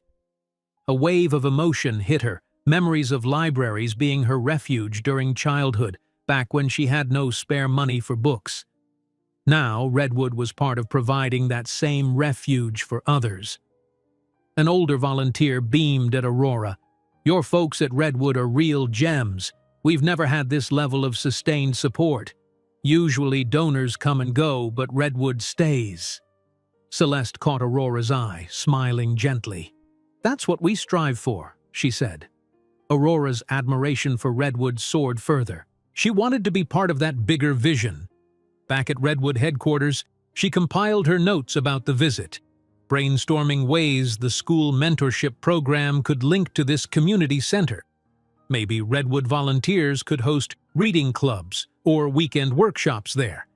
She stayed late, piecing together these possibilities into a cohesive outline. By the time she closed her documents, the office had mostly emptied out. Tucking her laptop into her bag, she stepped into a quiet hallway. Just then, she spotted David McAllister emerging from a nearby conference room, tie loosened as usual at the end of a long day. He noticed her and offered a warm nod. "Working late again?" he asked, strolling closer. Aurora smiled sheepishly. "Yes, I was visiting a community center earlier and I had to update some notes for Celeste." She hesitated, then added, "I'm really grateful for this mentor phase. I'm learning so much, not just about Redwood, but about how outreach can truly change communities." David's expression softened. "It shows, Aurora. Every time I hear Celeste mention the program's progress, your name comes up. She speaks highly of your dedication." Pride fluttered in her chest. "I can't let her down, or you," she murmured. He waved off the notion. "It's not about me. This company thrives on people who genuinely care about what they do. You're proving that every day." His words sank into her heart. For a moment, she recalled how uncertain she'd felt when she first stepped into Redwood, worried she wouldn't measure up. Now, thanks to the synergy of her own drive and Redwood's supportive culture, she was finding her place. She realized she wanted to ask him something that had been quietly nagging at the back of her mind. "David," she began, voice quieter, "may I ask how you got started with outreach? I read about Redwood's philanthropic roots, but you personally, you seem very invested in it." He paused, a thoughtful look crossing his face. "When Redwood was smaller, it was purely tech-focused, but I always had an interest in giving back. My family background—" He broke off momentarily as though weighing whether to continue. "My parents struggled a lot before they found their footing. We didn't have much, but neighbors helped us, sometimes strangers. As Redwood grew, I felt an obligation, no, an opportunity, to be that helping hand for others. It just felt right." Aurora's chest tightened. She thought of that rainy night, a moment when she'd helped him without knowing who he was and how it had led to this. "I understand," she said quietly. "Sometimes it's the smallest kindness that changes someone's entire path." Their eyes met, both recalling that fateful night in the downpour. Neither said it aloud, but it was there, an unspoken recognition that kindness had shaped their bond. David broke the moment with a slight smile, glancing at the clock on the wall. "You should head home before it gets too late," he said gently. "Mia's probably waiting." Aurora nodded, a warm glow spreading through her. "Right, and you should rest too. Thank you again for believing in me, believing in all of us apprentices." He gave a slight wave before she turned to leave. As she walked away, Aurora felt her heart brim with a renewed sense of purpose. She thought of the children at the community center, of Mia, and of all those who'd benefit if Redwood's outreach expanded further. She had found not just a job, but a calling, and she intended to carry it as far as she could. The final stretch of the apprenticeship evaluation loomed. Redwood scheduled official review panels where apprentices would present what they'd learned and propose which department they hoped to join. Most of her peers buzzed with excitement or anxious energy, perfecting their pitch decks and brushing up on corporate lingo. Aurora planned to highlight her design background alongside her outreach contributions, praying Redwood would see how both skills intertwined. But as the review approached, Celeste dropped a bombshell of news. The Redwood School Mentorship Program had passed internal vetting and was set to be pitched directly to the senior leadership team, and Celeste wanted Aurora to present alongside her. Aurora nearly dropped the stack of documents she was carrying when she heard that. Me? Present to top executives? She imagined a lineup of suits, including possibly David, all analyzing her data. Her pulse quickened. Celeste, I'm just an apprentice. Celeste laughed, shaking her head firmly. You've been the driving force, Aurora. You've crafted much of the practical framework. The leadership team needs to hear your passion. I'll handle the formalities. You speak to the heart of the program. Trust me, you've got this. Tremors of both fear and excitement coursed through Aurora. She couldn't deny a spark inside her that longed to stand there, championing a cause she believed in so deeply. All right, she said, trying to sound confident. I'll do it. She spent the next few days refining slides, adjusting proposals, and rehearsing short talking points about the pilot schools, volunteer logistics, and expected outcomes. Belinda and a few other apprentices helped by giving her feedback after hours, cheering her on. Aurora practiced speaking in front of a mirror in a quiet meeting room, occasionally stumbling over corporate jargon. But each time she reminded herself it wasn't about fancy words.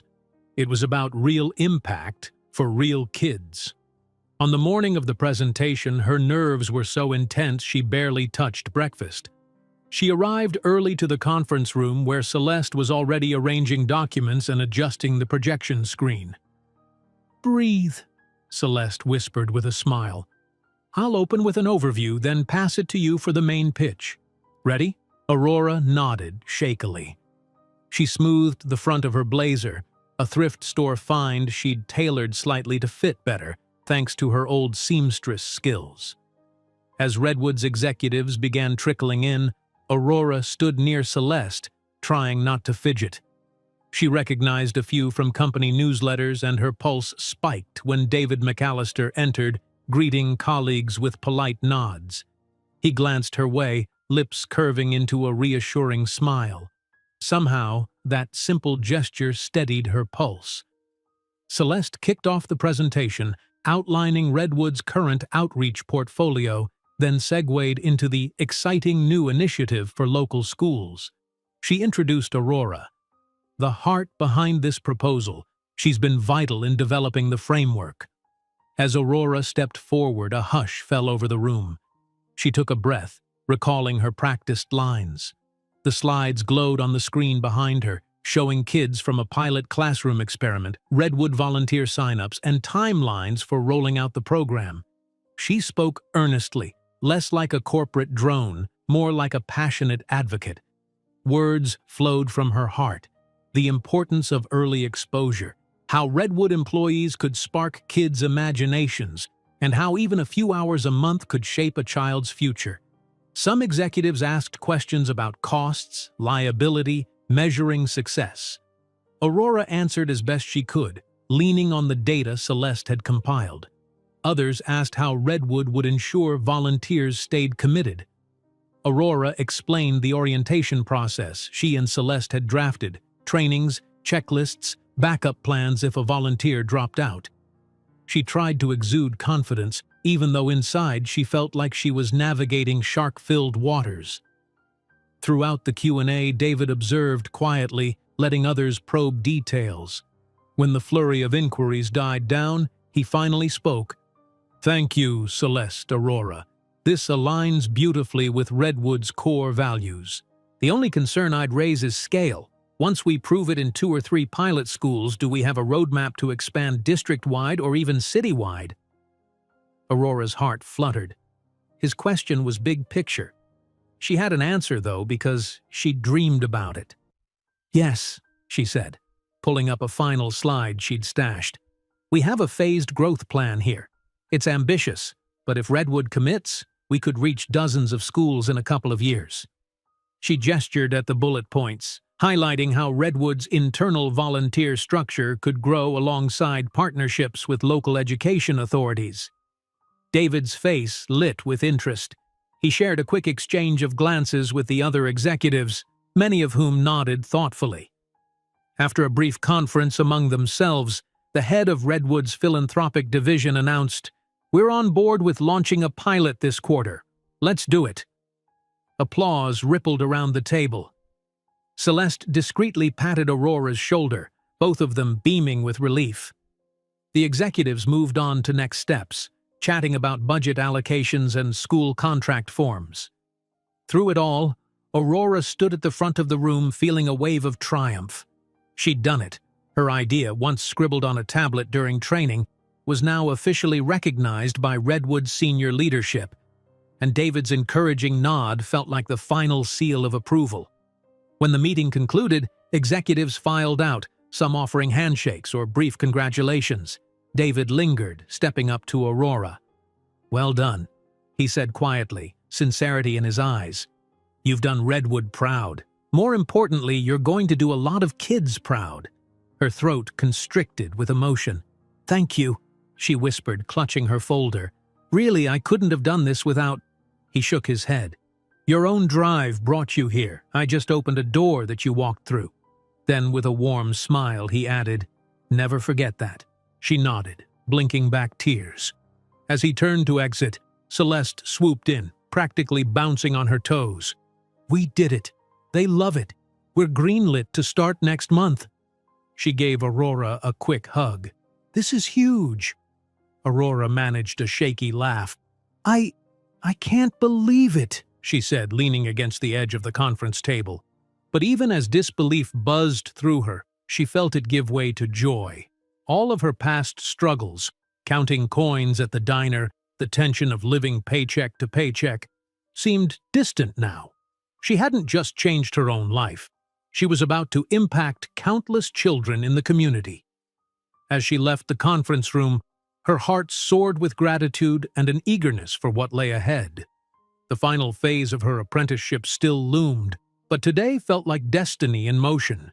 She had found a cause worth fighting for, a company that believed in her, and most importantly, a belief in herself she'd never felt before. A single act of kindness on a rainy night had led her here, and she intended to make every drop of that kindness count. The days following the successful leadership pitch were a whirlwind of activity.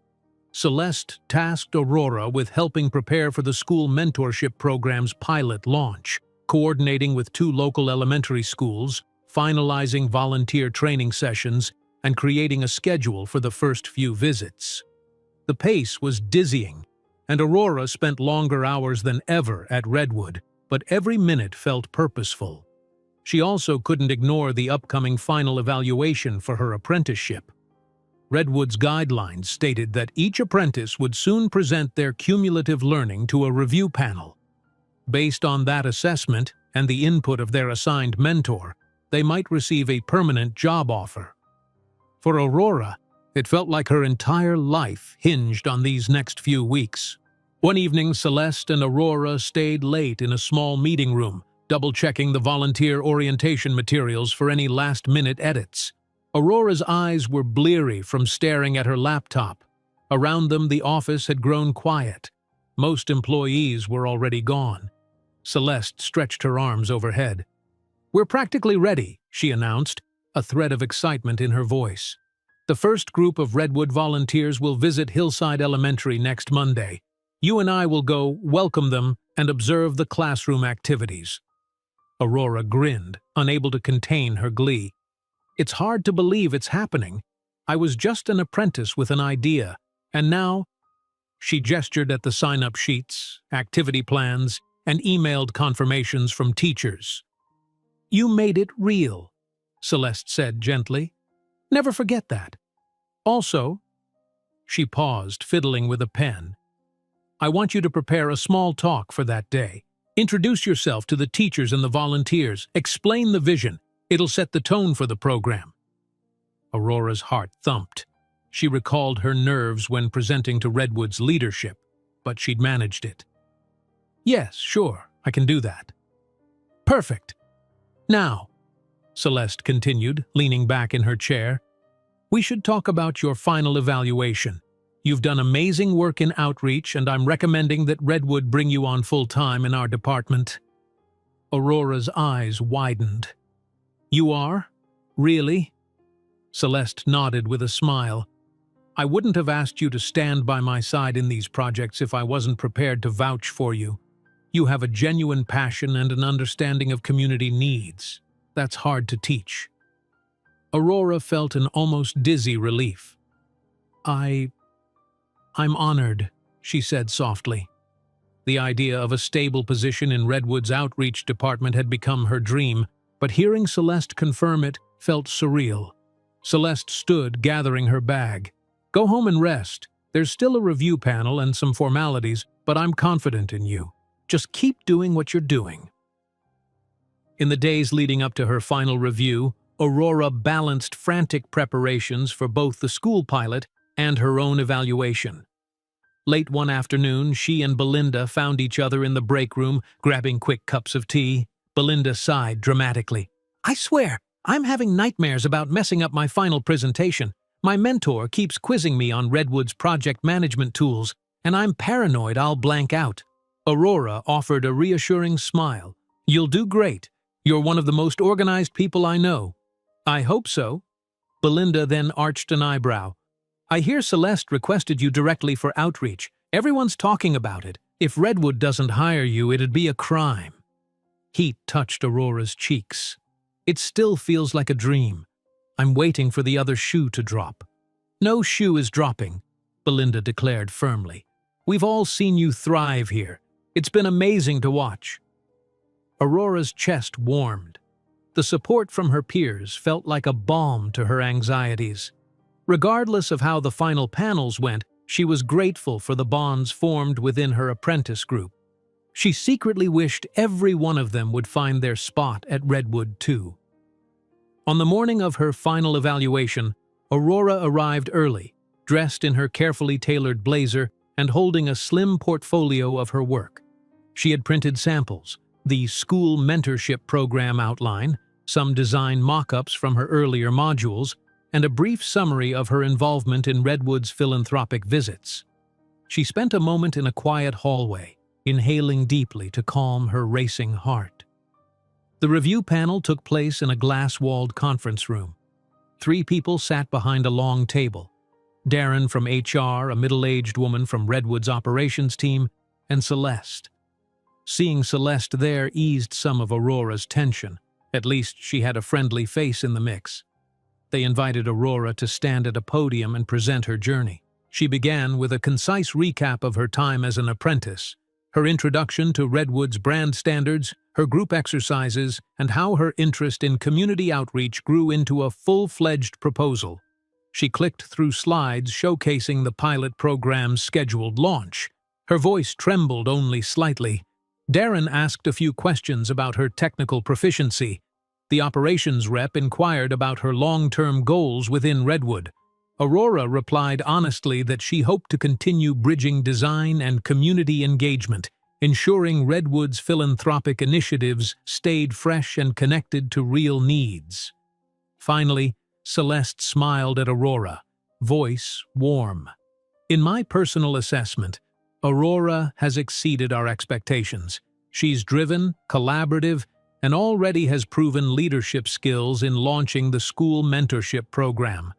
I recommend her for a permanent role in Redwood's outreach department, focusing on youth initiatives and design communications."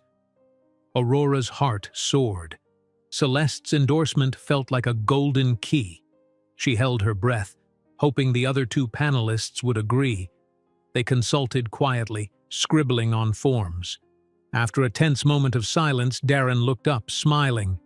"I think we have what we need. Thank you, Aurora. We'll finalize our reports and notify you soon." Aurora's stomach flipped. That was it? She hoped for an immediate answer, but Redwood's protocol was to complete all apprentice reviews before issuing official offers. She managed a polite nod, thanked them, and exited the conference room with a swirl of relief and nerves. The following day, Redwood hosted a small celebratory gathering for the apprenticeship group, an afternoon social in the lounge, where trainers and mentors offered congratulations on completing the program. The room buzzed with chatter, music playing softly in the background. Apprentices exchanged stories about their review panels, some confident, others worried. Aurora sipped a soft drink, trying to quell her own jitters. She spotted David McAllister entering the lounge, greeting people casually. Though the CEO was busy, he made time to shake hands with each apprentice, a hallmark of Redwood's inclusive culture. When he reached Aurora, he grinned. "I hear you did well in your review," he said, voice low but warm over the lounge's hum. "I think so," she replied, offering a tentative smile. Celeste was very supportive. David nodded. "She believes in you, and so do I." His gaze flicked around to ensure they weren't overheard. Then he added, "Just know, no matter the outcome of this formal process, I'm proud of what you've accomplished, what we've accomplished together." Aurora's cheeks flushed. She glanced around the festive room, recalling where she'd started. Lost in debt, working 2 jobs, caring for Mia. Now she stood among Redwood's best and brightest, forging a new path. "Thank you," she whispered, emotion thick in her throat. He squeezed her hand in a brief, friendly gesture before moving on to speak with other apprentices. She watched him go, heart alive with gratitude. The next day, she'd head to Hillside Elementary for the first official volunteer session. Then, hopefully soon, Redwood would finalize her position. The combination of those 2 milestones felt like a grand crossroad in her life. Early Monday morning arrived with bright sunshine and a crisp breeze. Aurora, Celeste, and a handful of Redwood volunteers pulled up in a company van outside Hillside Elementary. Children were trickling into the building, backpacks bouncing. Aurora's nerves danced, but excitement ruled. This was the pilot launch of the school mentorship program. In a sense, it was the first real test of whether their months of planning would pay off. Inside the school's modest lobby, they were greeted by a beaming principal. "We're thrilled you're here," she said, shaking Celeste's hand, then Aurora's. "Our 5th graders are gathered in the auditorium, eager to meet you." Volunteers lugged in supplies, laptops, small project kits, and colorful poster boards. Aurora led them down the hallway, remembering how she once walked similar halls as a child, longing for experiences that never came. Now, she was on the giving end. The auditorium buzzed with chatter. Rows of bright-eyed kids squirmed in their seats. A few teachers stood at the edges, smiling hesitantly. Aurora's pulse pounded, but she summoned her courage and stepped up to the front, Celeste by her side. Celeste welcomed everyone, explained Redwood's mission, then passed the microphone to Aurora. Swallowing her nerves, Aurora offered a big smile to the children. "Good morning. We're here from Redwood Innovations," she began. "We love using technology and creativity in our jobs, and we want to share some fun activities with you, because who knows, maybe one day you'll be the next great inventor, engineer, or artist." A wave of excitement ran through the students.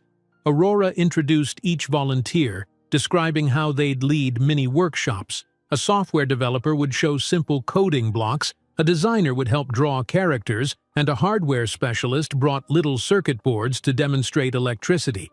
The children broke into smaller groups, rotating between stations. Laughter and exclamations of wonder echoed off the auditorium walls. Aurora wandered from group to group, snapping photos, checking on volunteers, guiding a kid who got stuck. She couldn't stop smiling. Seeing curiosity bloom in these young faces was everything she'd hoped for. Near the end of the session, a shy boy tugged at Aurora's sleeve. "Miss, how do I become a person who works at Redwood someday? Do I have to be super smart already?" Her heart squeezed. She knelt to his eye level. "You can do it if you stay curious, keep learning, and never stop trying," she said gently. "Sometimes people help us along the way. Even if we come from a place where we think it's impossible, there's always a path forward.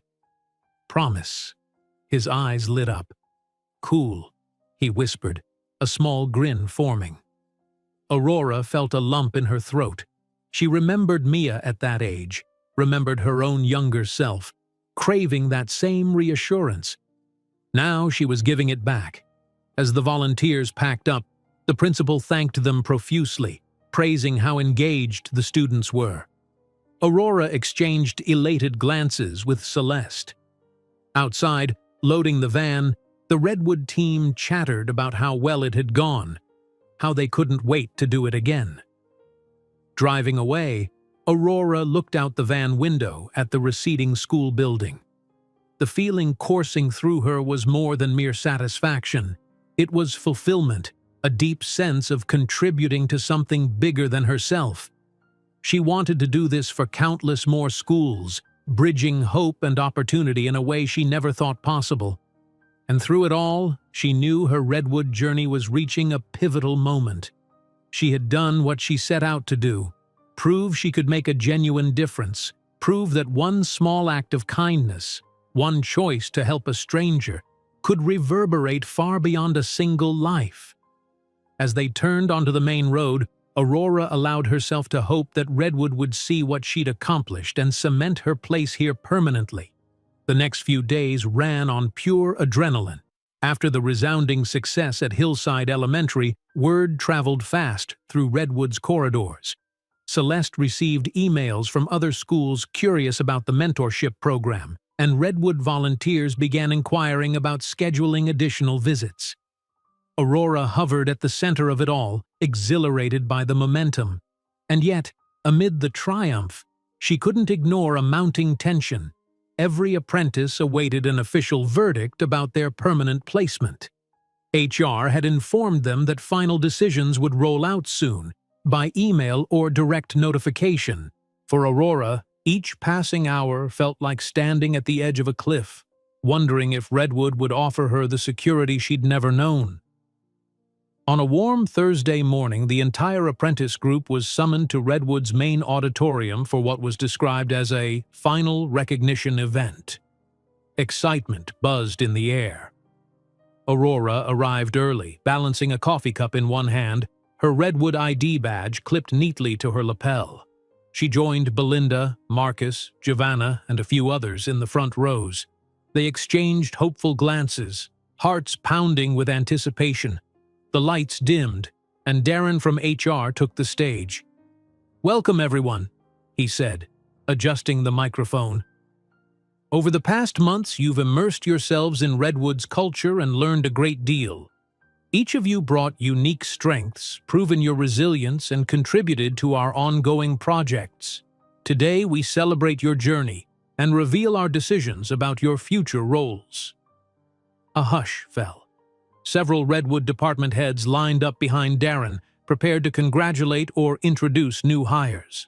A large projection screen lit up, displaying the apprentices' names in alphabetical order. One by one, the mentors stepped forward to announce who they would be welcoming into their teams. Aurora's pulse raced with each name called. Giovanna, offered a position in marketing. Marcus, assigned to the tech division. Belinda, welcomed into project management. Each time someone's name echoed in the auditorium, applause burst forth, tears of relief shining in apprentices' eyes. Finally, Celeste took the mic, scanning the list on the screen. She found Aurora's name and paused, a subtle smile curving her lips. "Aurora Evans," she said clearly, her voice reflecting unmistakable pride. "It is my honor to announce that Redwood Outreach requests you as our newest program coordinator, specializing in youth initiatives and design communications." Time froze for Aurora. Cheers and claps erupted around her, but it sounded like a distant roar. She rose from her seat on shaky legs, making her way to the stage. Heart pounding, she forced herself to breathe. Her vision blurred for a second, as though she were seeing her own life from outside. This moment, so longed for, finally manifesting. Celeste extended a handshake. "Welcome aboard officially," she murmured. Aurora whispered back, "Thank you," her voice trembling. Accepting the handshake felt like stepping across a threshold, one that had loomed so large in her dreams. She had made it. Redwood wanted her, a permanent position. Her chest brimmed with a triumphant surge of emotion, tears gathering at the corners of her eyes. The applause faded as the ceremony continued, but Aurora barely heard the rest. She held on to Celeste's words. replaying them in her mind. Redwood Outreach requests you, the final affirmation she had craved. After the event, apprentices turned new hires milled about in the auditorium's foyer. Congratulations, laughter, and group selfies abounded. Aurora stood near a table of celebratory pastries, still dazed by happiness, when Belinda rushed over. "You did it!" Belinda exclaimed, hauling Aurora into a hug. "Program coordinator in outreach, that's huge!" Aurora laughed through tears, hugging her friend back. "You're the new project manager in training, you did it too!" They squealed like teenagers at a surprise party. Soon Celeste joined them, pressing a Redwood nameplate into Aurora's hands. It read, "Aurora Evans, Program Coordinator, Youth and Design." Aurora traced her fingertips over the engraved letters, swallowing a tight lump in her throat. "Your desk awaits in the outreach wing," Celeste teased.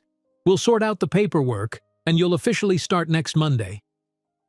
Aurora's eyes shone. "I can't wait." That evening, Aurora practically floated home. She wanted to surprise Mia with the news in a fun way, so she stopped by a small bakery to purchase a celebratory cupcake.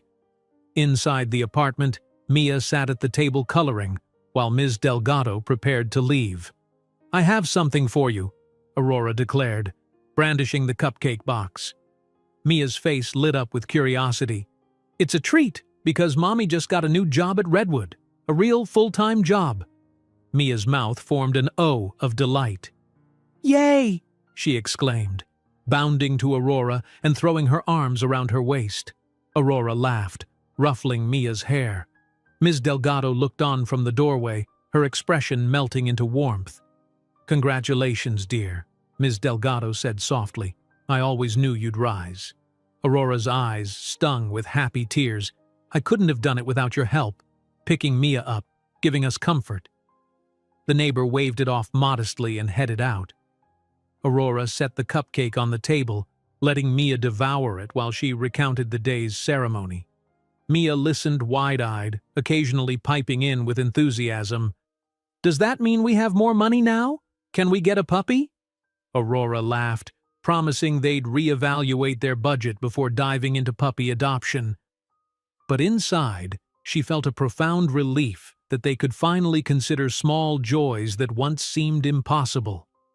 Late that night, after Mia was asleep, Aurora tucked her daughter in and spent a few extra moments by her bedside.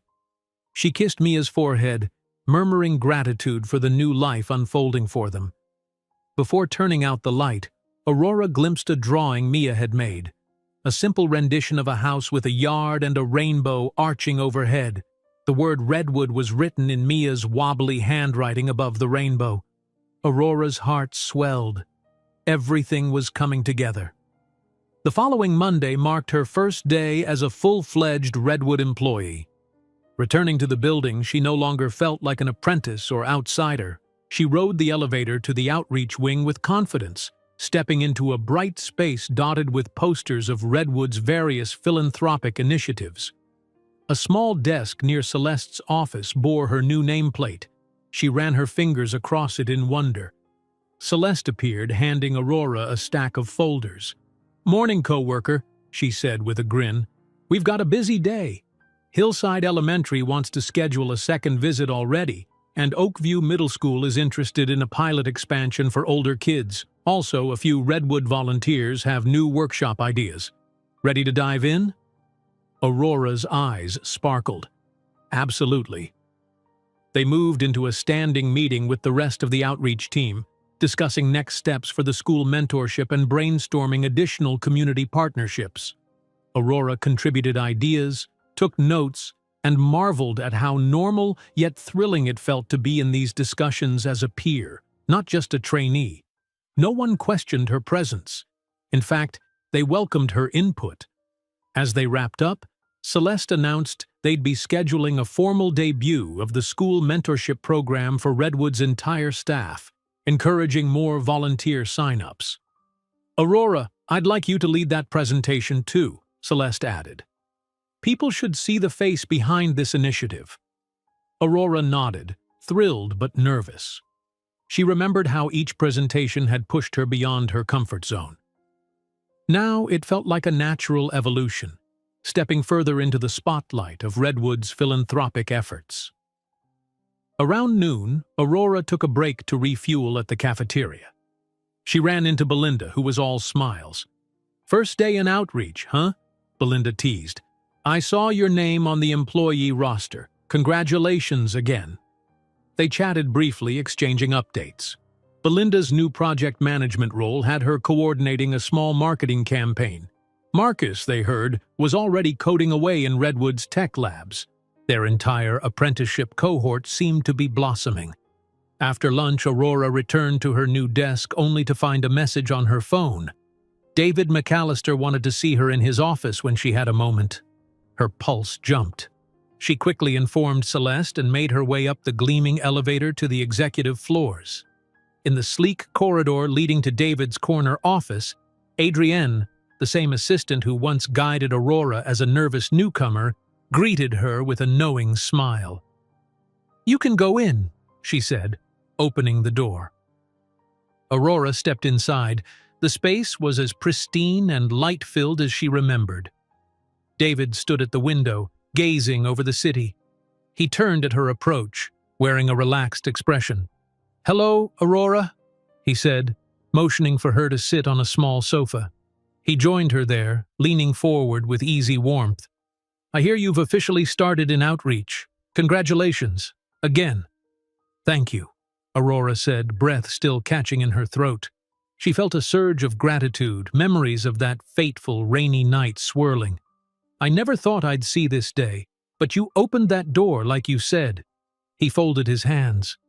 "You walked through it," he reminded gently. "And you've done more than I ever anticipated. The mentorship program has generated so much excitement.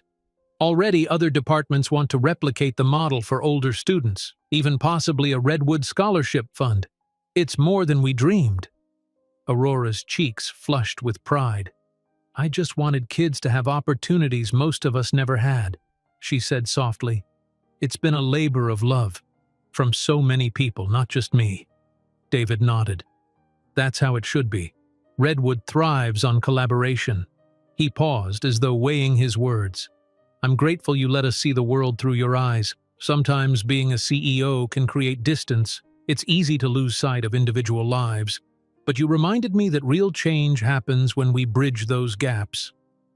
A gentle silence settled. Aurora studied David's face, recalling the vulnerability he once showed under that street lamp. Their journeys had intertwined in a way neither could have predicted. Gratitude swelled in her chest. "I'm grateful too," she said. "For Redwood, for you, for everything." His smile deepened, and for a moment they simply breathed in the quiet unity of that understanding. Outside the windows, the city sprawled, a testament to countless stories waiting to be touched by Redwood's outreach. Finally, David stood, offering a small bow of his head as a polite wrap-up. "Welcome to Redwood, Aurora," he said, voice warm with finality. "Your official Redwood, not just the apprentice one." She smiled and rose, giving a firm nod. "I won't let you down." "I know," he replied. With that, Aurora stepped away, feeling the weight of her new role with both humility and exhilaration. Back at her desk, Aurora took a few minutes to savor the reality. She was a Redwood employee, full-time, with benefits, a stable wage, and a place of genuine impact. No longer would she juggle diner shifts and design gigs just to scrape by. Mia could have a more secure upbringing. She could even dare to save for Mia's future, or maybe eventually move to a better apartment, one with space for both homework stations and laughter. A memory of the day she gave David her last cash fluttered through her mind. She remembered the shaky feeling of near panic, worried she wouldn't have enough for her own bus fare, worried she'd made a foolish choice. Now she knew that even a small act of kindness could set off a transformative chain reaction, one that would keep unfolding far beyond her own life. She glanced at her desk drawers. Tucked inside was a small collage she'd made, photos of Mia, a picture of Hillside Elementary's smiling students, and the Redwood logo. It reminded her daily of why she was here and how far she'd come. With a resolved smile, she organized her notes for the next volunteer orientation session. There was so much to do, an entire city's worth of children waiting to discover new horizons. And Aurora stood ready, prepared to guide them as she continued shaping her own remarkable journey. As she logged into her computer, an internal Redwood newsletter popped up, celebrating the successful integration of our newest employees. Aurora's name was listed among them, praising her innovative spirit. She pressed a hand to her chest, feeling her heart thrum with anticipation for all that lay ahead. From a humble act on a rainy night, she had ascended to a position where she could enact meaningful change, where she could, in turn, give children their own fateful moments of opportunity. And that knowledge set her soul alight with hope. If you enjoyed this story, don't miss the next one. Just click on the screen.